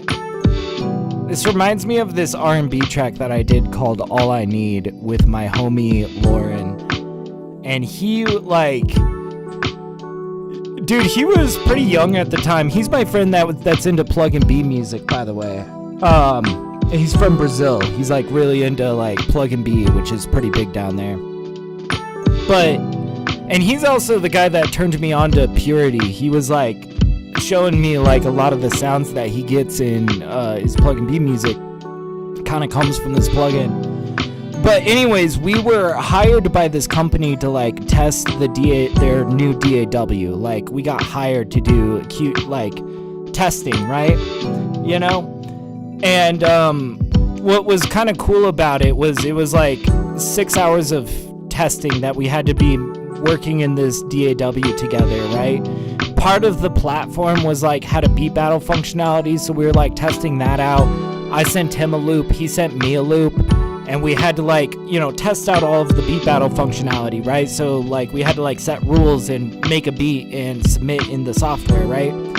So I send him a track, he sends me a loop that's like the most golden, wholesome 80s R&B, like, oh, it sounded like this kind of stuff, right?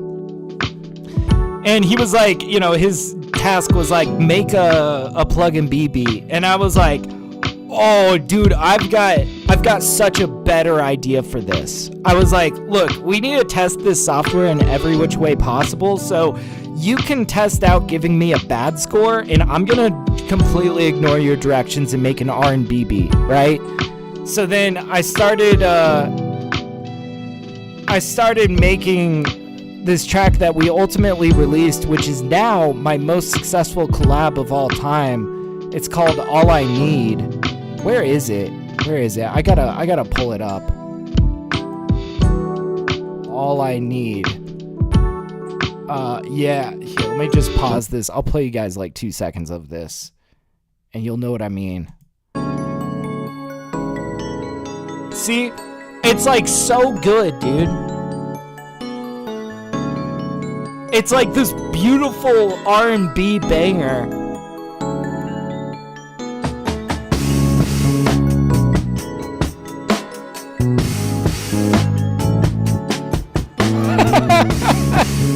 And dude, I swear, that is probably my most successful collab right now. I think it's like somewhere in the 50,000s, 60,000s in terms of streams.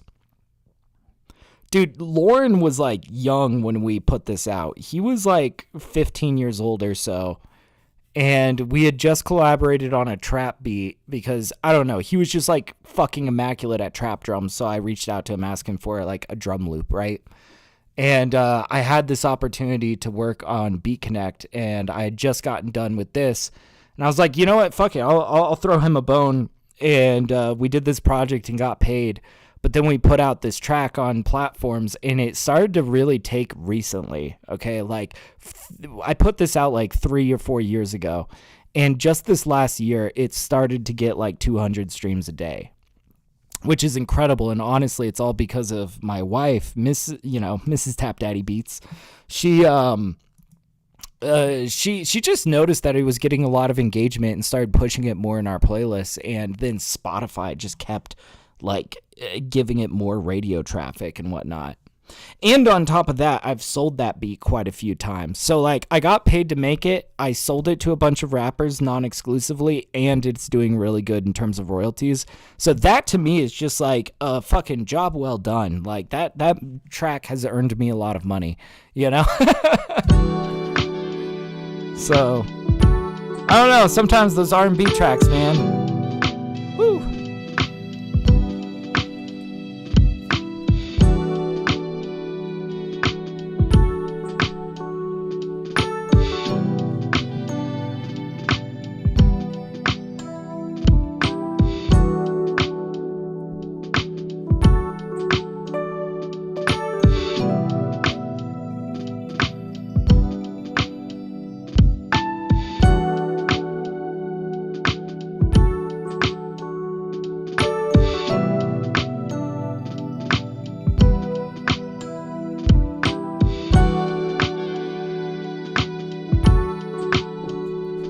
Was that?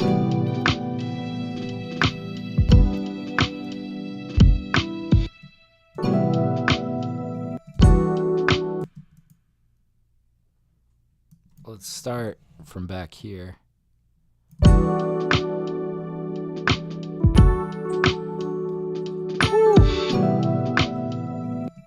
Okay, actually would sound nice if it was in time, right?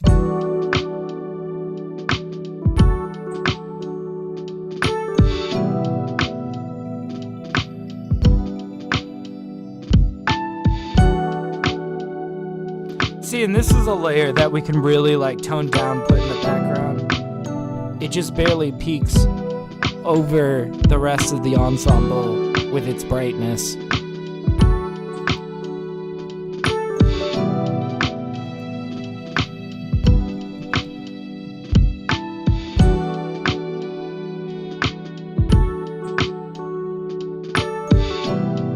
And we can kind of spread these a little bit.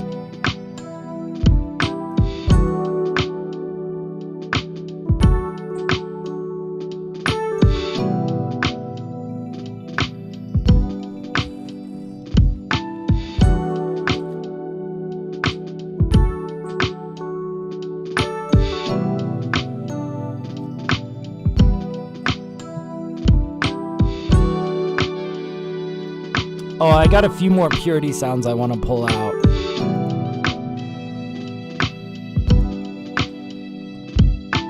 Then we'll probably get to the bass. Okay, I'm thinking we'll go to the bell and perk. Get something like vibe bells, vibe stick.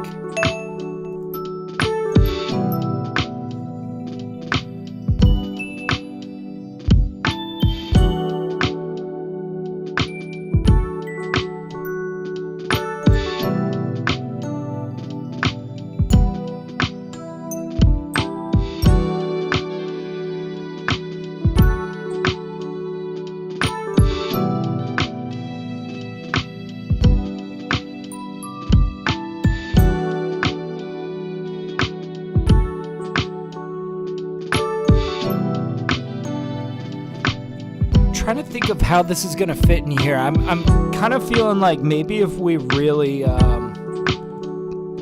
slam, like let's put some massive reverb on this bell, and we might do that thing where we feed part of it to OTT to really make it extreme.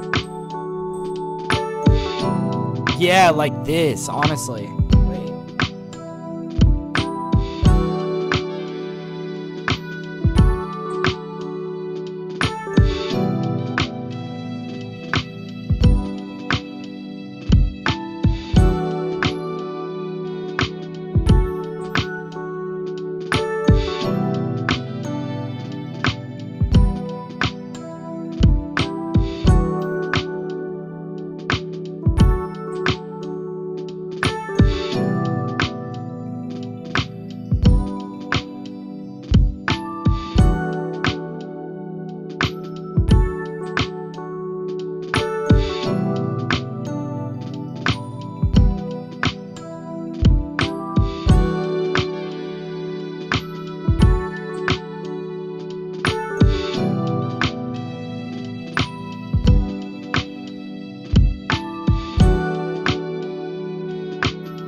Oh, dude, that's awesome.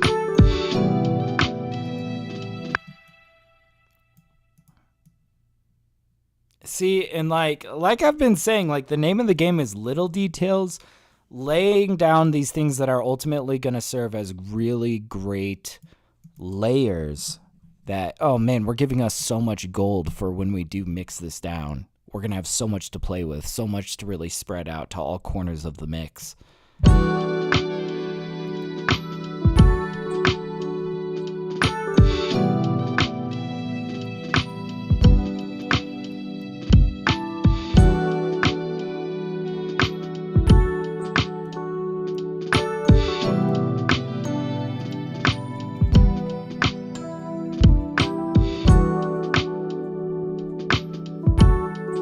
See, I'm really setting it down on the ground.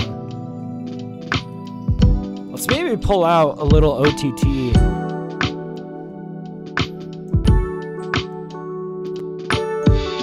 And we could kind of feed in a bit of that.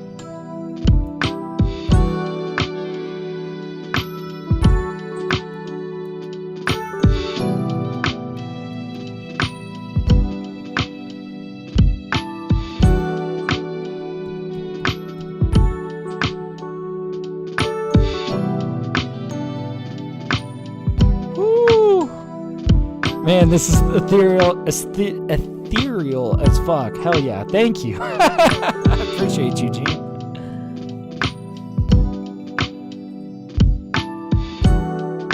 Ah, this is slick.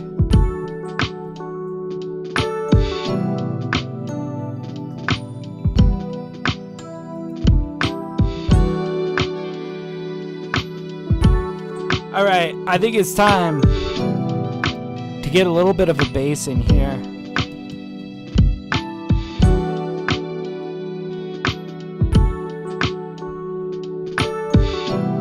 Key bass. Let's pull out key bass. Yeah.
God, I really got to figure out my root notes, you know? Yeah, Keybase is like, oh man. What I like about Keybase is I feel like without fail, it always sounds great in the car. You know, it has enough definition in the low end that it's like, oh man, it really serves the low end well.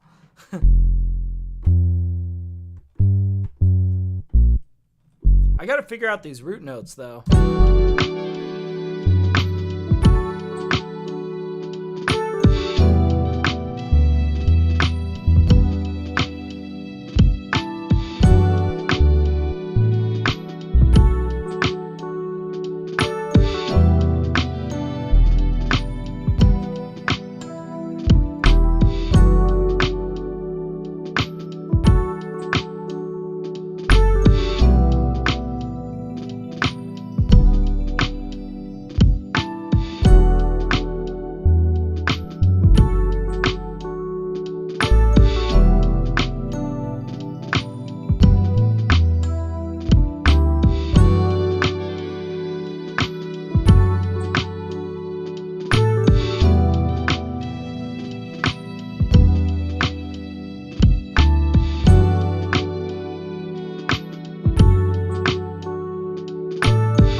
Mars just bought some beer. Hell yeah, man. On a day like today, that sounds about right, man.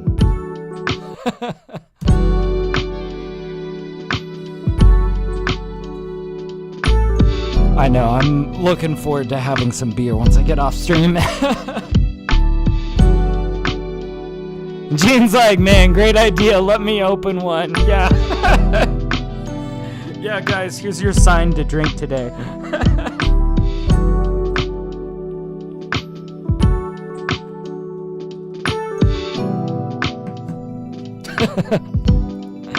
I mean, goddamn, it is just so hot out, man.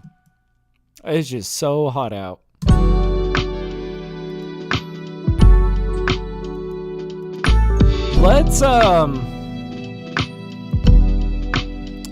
Let's open up the settings in Keybase. I've been going into here a lot more.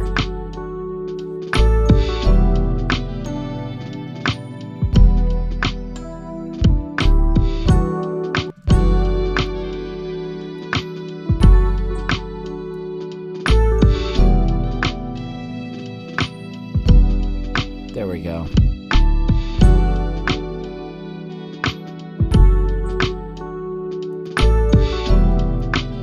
And I'm thinking, let's pull out Decapitator. What I liked about Decapitator, I barely know her, is I can not only give it some saturation, but I can also shift the tone if it needs to be brighter.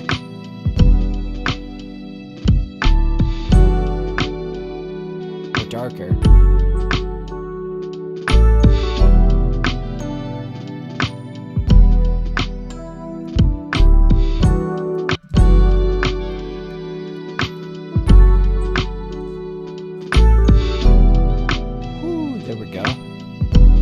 But yeah, Mars says, my mom broke her favorite Pyrex bowl. I went to the store to find a new one and grabbed some beer. Hey, there you go. Good on you, man. Oh, man. Man, how do you break a Pyrex dish? Those things are like nearly indestructible.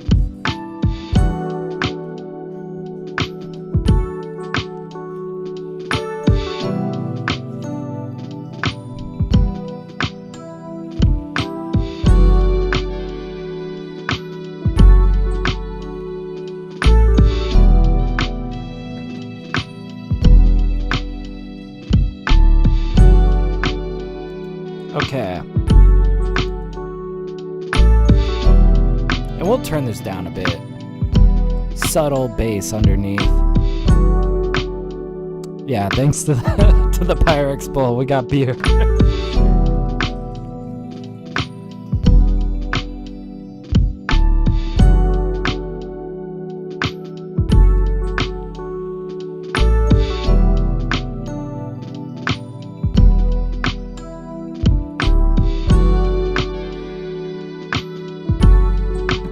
Now, what would this sound like if we threw a little bit of oxide on it?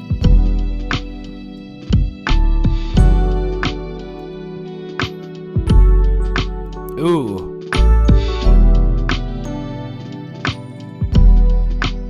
There we go. It was old and cracked into a cross. I got you. That's all good. You know? I guess sometimes they do wear out.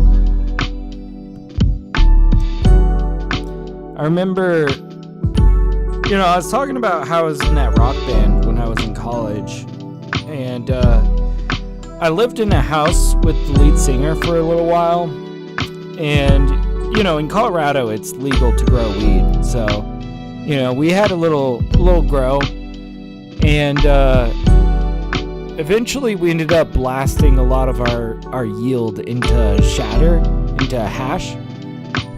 And I just remember having this Pyrex dish that was completely filled on the bottom with just shatter and trying to collect it and weigh it and all that. And like, oh my God. We had our buddy that was getting a biochemistry engineer that was helping us blast hash. It was fun. Also slightly irresponsible because I'm not sure if my buddy was really the safest blasting hash the safest way.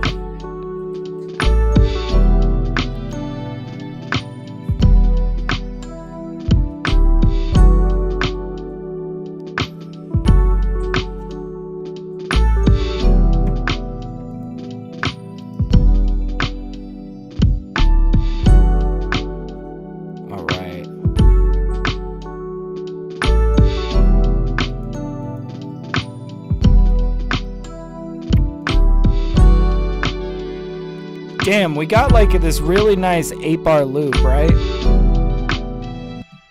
Let's see if we can kind of expand this out. We don't need to get too fancy with it, you know? Let's see. I am thinking... Oh, actually, I've got a little bit of a different idea for this. Pull this out one more. We will... bring out this guy. Oops. We're going to bring out this guy over here. Nope. I said over here. And then before in this section, we're going to have this guy and this sax lick opening us up. That'll be good. But yeah, that ping pong delay on the chime sound is such a nice touch. I agree. That really does fill out the highs kind of in a more spacious way, right? Having a ping pong. It works pretty well for the mix.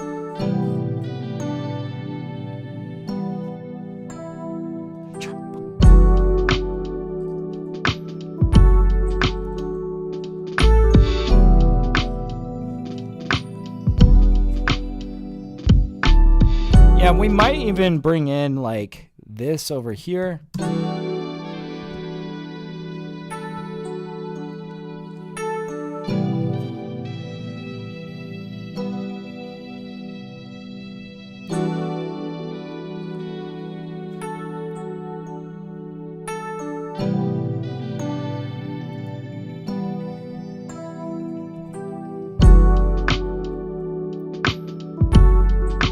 Yeah, and I'm kind of bringing it forward a little bit. It's kind of sunken.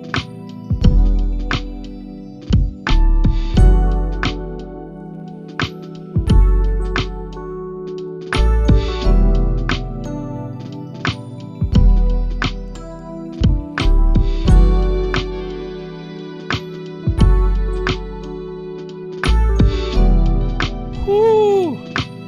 Damn, this is fleshing out nicely. You know, I feel like I need a little bit more coffee. I'm gonna grab a little bit more coffee. I'm gonna let you guys soak this in and vibe with it for a second. I'm just gonna go heat up a little bit of coffee. I'll be right back.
right. How are we doing?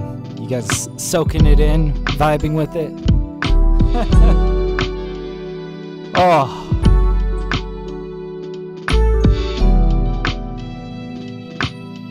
Okay. Let's figure out where we're going from here. I'm kind of thinking my mind naturally goes to a little dropout section over here before we throw them into the next verse. Where is our key bass? We're going to drop that out for one of these. How far do we want to drop this out to? Oh, that's good. Hell yeah.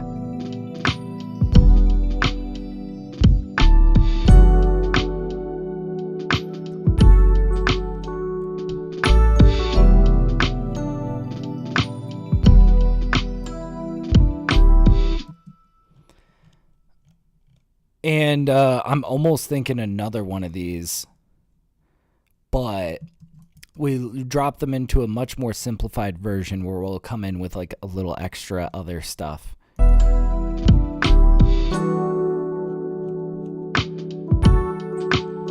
don't know, maybe. I feel like I got to hear this in context. Let's just kind of go from the beginning, feel where is the direction of this track going, see what we might want to introduce.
This feels good.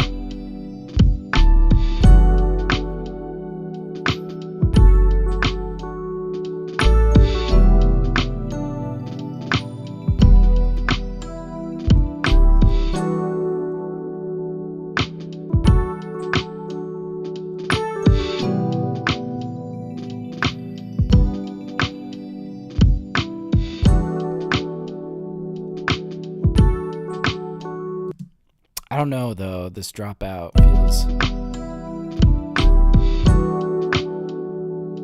And we cut them into something clean.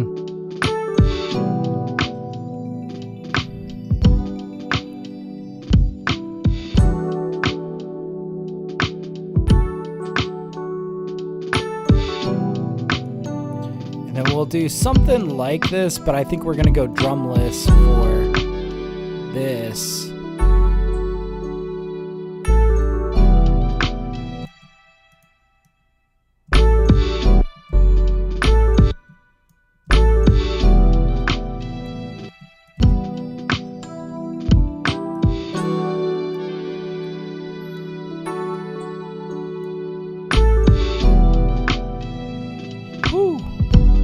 See, and this is where it's like we don't want to overcomplicate this. I think I do want to ship this off to the rappers. I was talking about this earlier where it's like I feel like I want to start going even more golden with my BeatStars beats. This is such a vibe, you know? New melody on the drop for the E-piano, call and response. We'll see, man. I think it's going to be something new, but I'm kind of almost thinking a little bit more like synth lead. And it's not just like this section. I think this section needs something new, but I think there's maybe something else that we could do in this section over here that has the bass. And hopefully over the course of these two sections, it's going to kind of evolve. So we're going to see what kind of layers we end up pulling out for it. I think right now it's just like, well, let's just get busy. Let's get our hands dirty with, guess what? More purity. No, I think this, and I'm also thinking of a few things in Arturia, maybe a little bit of X-Band. We'll see. But like I was kind of thinking like something that would really fit with this soundscape is this Oburi synth lead. We're going to go really down low on this.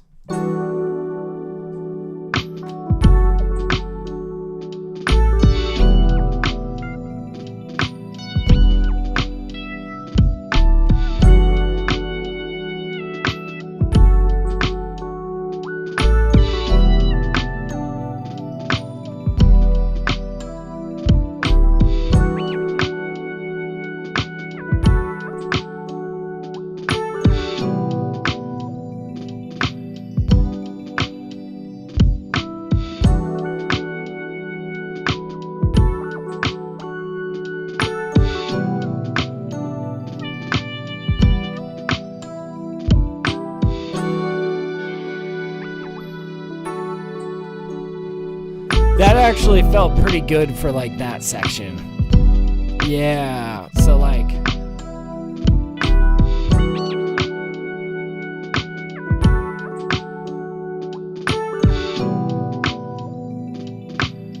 okay, so you know, and the thing about the synth lead is like, man, the velocity of these notes really dictates so much, you know.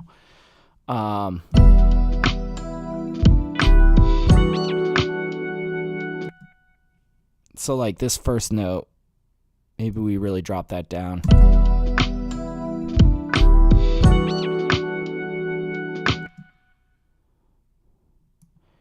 And maybe this note kind of comes down a little bit as well.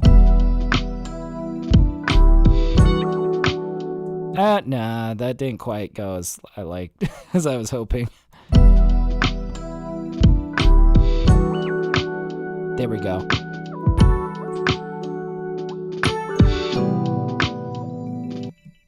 This guy needs to go a little bit higher. And this was a blip, but let's see how that lick sounds. Ooh, it's kind of, you know, that's kind of cool.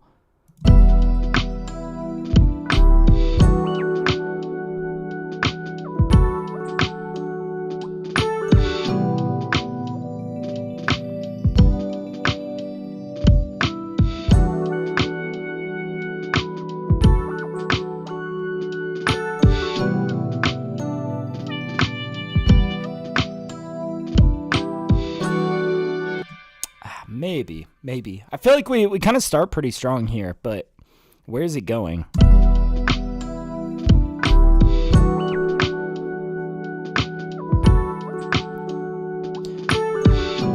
Just bought her an exact replica of her casserole dish on Amazon. Good on you, Mars. Hell yeah, man. No, those Pyrex dishes are essential, man. I use mine all the time to make a chicken and rice recipe. Oh, and we use it to make stuffing every Thanksgiving. It's really good.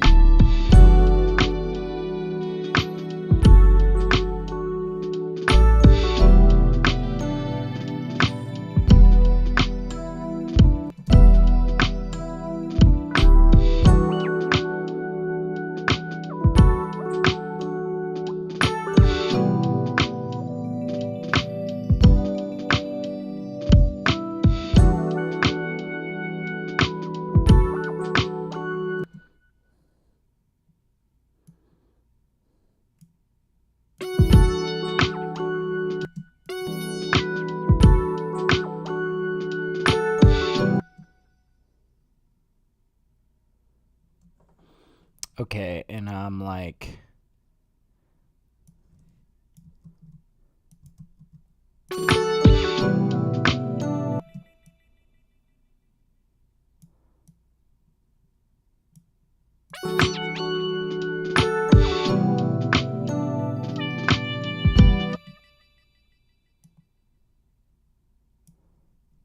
kind of want to also put a little step down, like over here.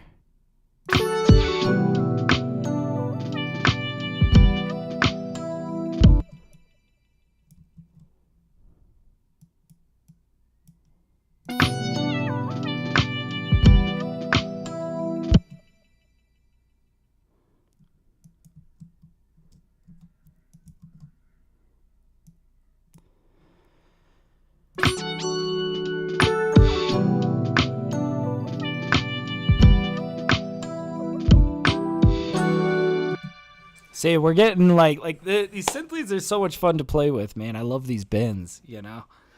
But yeah, Mars says, yeah, I use them a lot too. They're perfect because you can toss them in the microwave or oven. Yeah, absolutely, man. We use ours for like enchiladas, chicken and rice, stuffing. God, what other dishes do we use them in? I don't know. There's a lot, man. Yeah, there's a lot of trash cookers out there. Yeah, no, but Pyrex is solid, man. Pyrex is definitely solid. It's lab grade glass. Not going to break on you. You hope, anyways.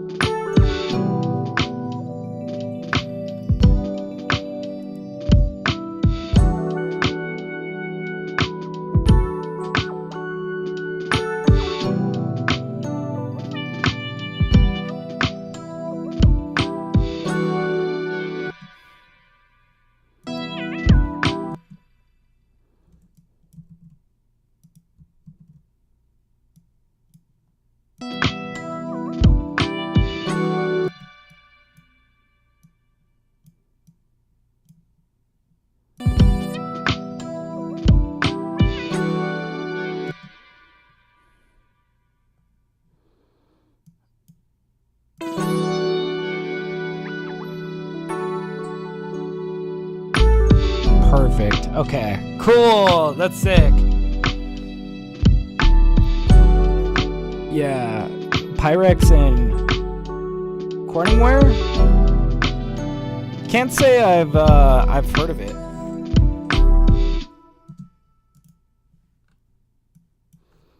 God damn. We are really laying down some gold here.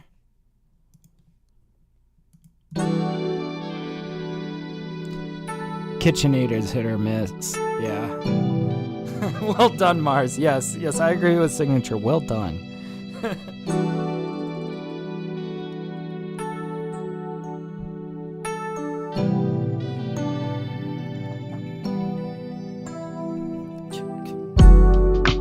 Okay.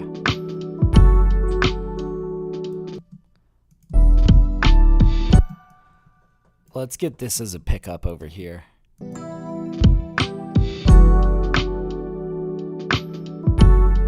Yeah, same with TAL. Interesting. I feel like you are way more up to game with these with the kitchenware than I am.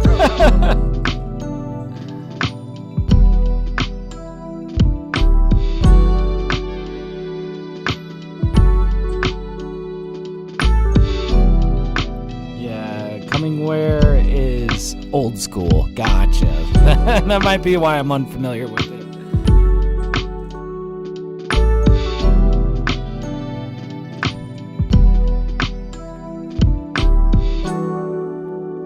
I think we should just go ahead and save this. Make sure that it's saved because I had a weird one the other night where I almost lost a project file, which I was not pleased with.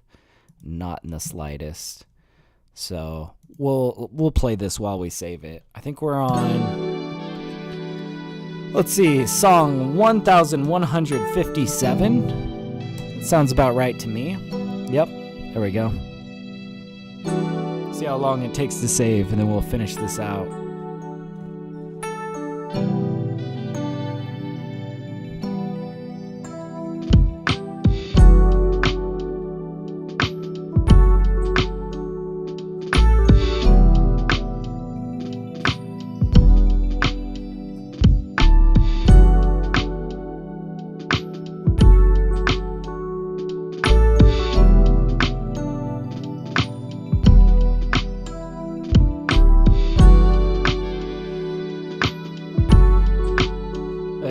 He's like, I'm sorry, dude. I'm so picky when it comes to shopping. I want to buy it once and not have to worry about it for 50 years. Dude, I'm with you on that.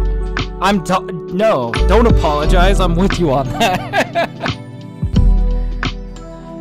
Nah, seriously, though. I feel like everything nowadays is built to break within a year so that you have to go buy another one, and it annoys me, man. We have a bunch of flimsy crap nowadays. We don't produce things like, that are built to last 50 years anymore. But yeah, the reverb sounds great. Thank you, man. Yeah, I'm very happy with how the ambiance of this track,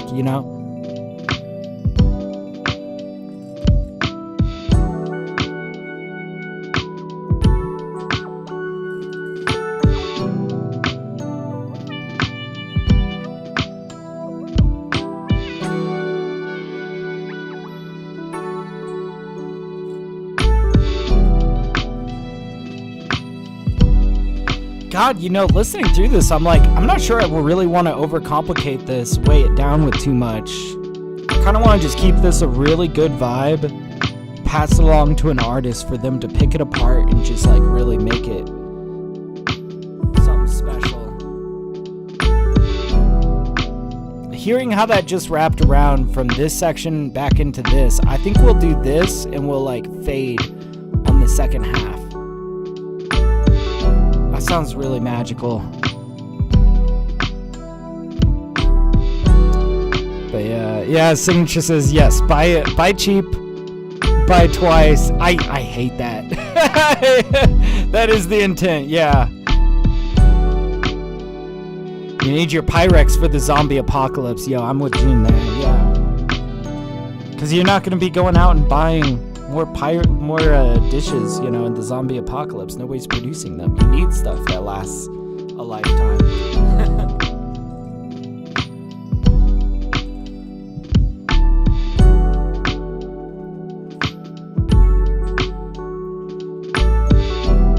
Boy, this is taking a while to save. That's all good though. I'm vibing to this. This is why I press play before I press the save button.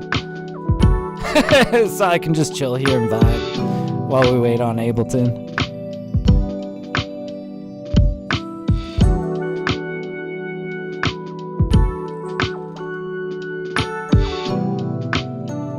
Yeah, I see Mars says, we as Americans need to have a serious discussion about these monopolies. Put all of the political differences aside and talk about our economical future. You're fucking dead on, dude. So dead on. Because, capitalism has changed, okay? And I think that people get it twisted, right? Where people just think the left hates capitalism, people think the right loves capitalism, and the reality of it is when we're discussing capitalism, it's not what it is today. I think people think of capitalism more so when they think of free market capitalism like we had in the 80s going into the 2000s. And then what we have today is more of a corporatocracy, right? Where we have corporations that are so powerful they can buy up all of their competition. And they're so powerful that they can influence the government to lift regulations so that that allows them to take more of the stock of the market, right? And so what ends up happening is, you can only buy your furniture from IKEA. And that's fine and all. IKEA makes good stuff, I guess, but you have to assemble everything yourself, right? There's no there's not really many furniture stores where you can go to and just buy furniture already assembled and have it delivered to your house, right? That's kind of a thing of the past, right? And so I don't know, more and more of it is they're putting more of the onus on the consumer, right? And they have eliminated their competition so they can. What are you gonna do about it, right? I don't know, man. I think you're right, though. I don't know. I'm sure we're on kind of different political spectrums, but I think we definitely can agree, though, that, you don't, that's not a good thing. A corporatocracy is not a good thing. Corporations lobbying for their own political agendas is not a good thing. And them having the ability to become monopolies is not a good thing, right?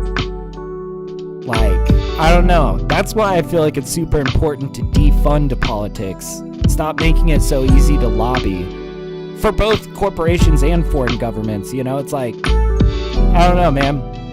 I think at some point we just kind of stopped having so much of a say, and people with stupid amounts of money started really influencing how things are run here, you know? And it's not good. And they keep us distracted, bickering over stuff that doesn't really matter, while they rob us blind behind our backs, you know? It's stupid. But yeah, they hate each other, but they're just tools for adjusting markets. Yeah, Gene says same here in France. We're in a small capital monarchy pool, dressed in democracy garments. Yeah. Yeah, the U.S. has always been a blend of economic systems. The real problem was the monopolies outsourcing and controlling small businesses.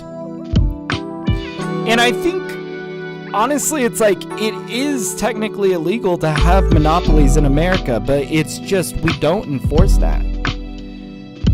Very rarely do we enforce that. Very rarely do we really... And it's because, you know, people don't want to offend their political donors, right? It's an issue.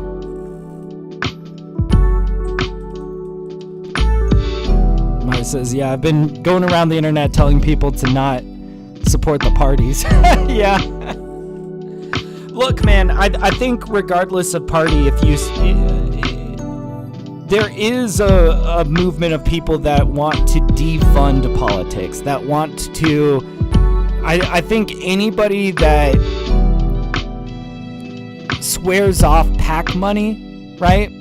I'm happy to hear out on their policies. I may not agree with all their policies, but I might trust them at their intentions a little bit more if they're not taking money from AI data centers and, you know, fucking, like, whatever corporation, pharmaceutical companies, oil companies, you know. I think that's the thing. That's the real problem. We just need people that are gonna be willing to be a politician without that money, right?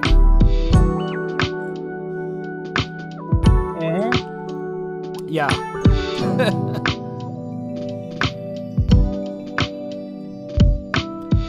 All right, it is done saving. Let's wrap this up. Let's get this outro going.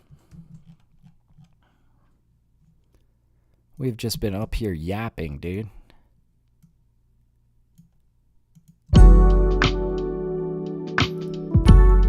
Here we go. We'll just fade that out.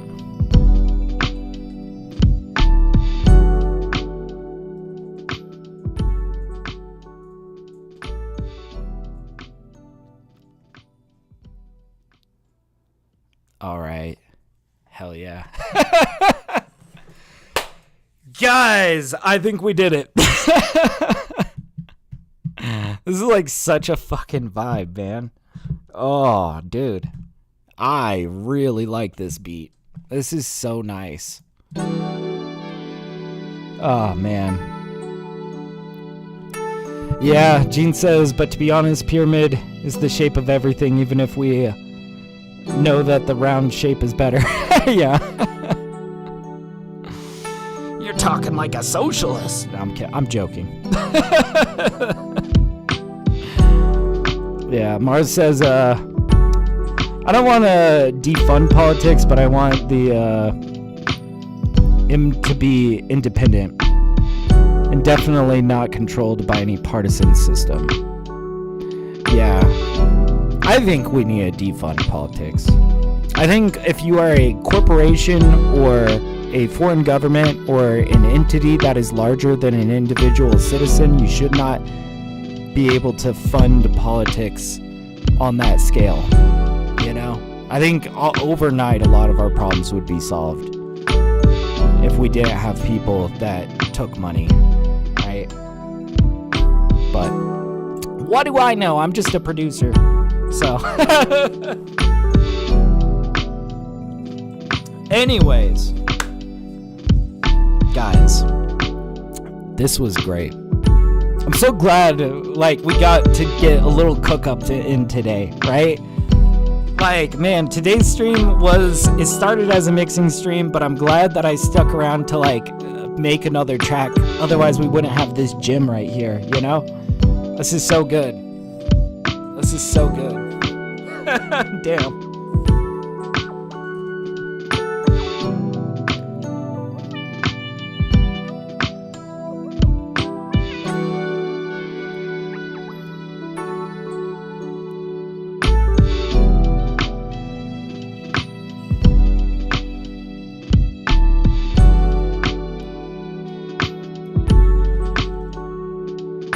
All right, I think that's good. We can save that, and I think with that, I will bid you all adieu.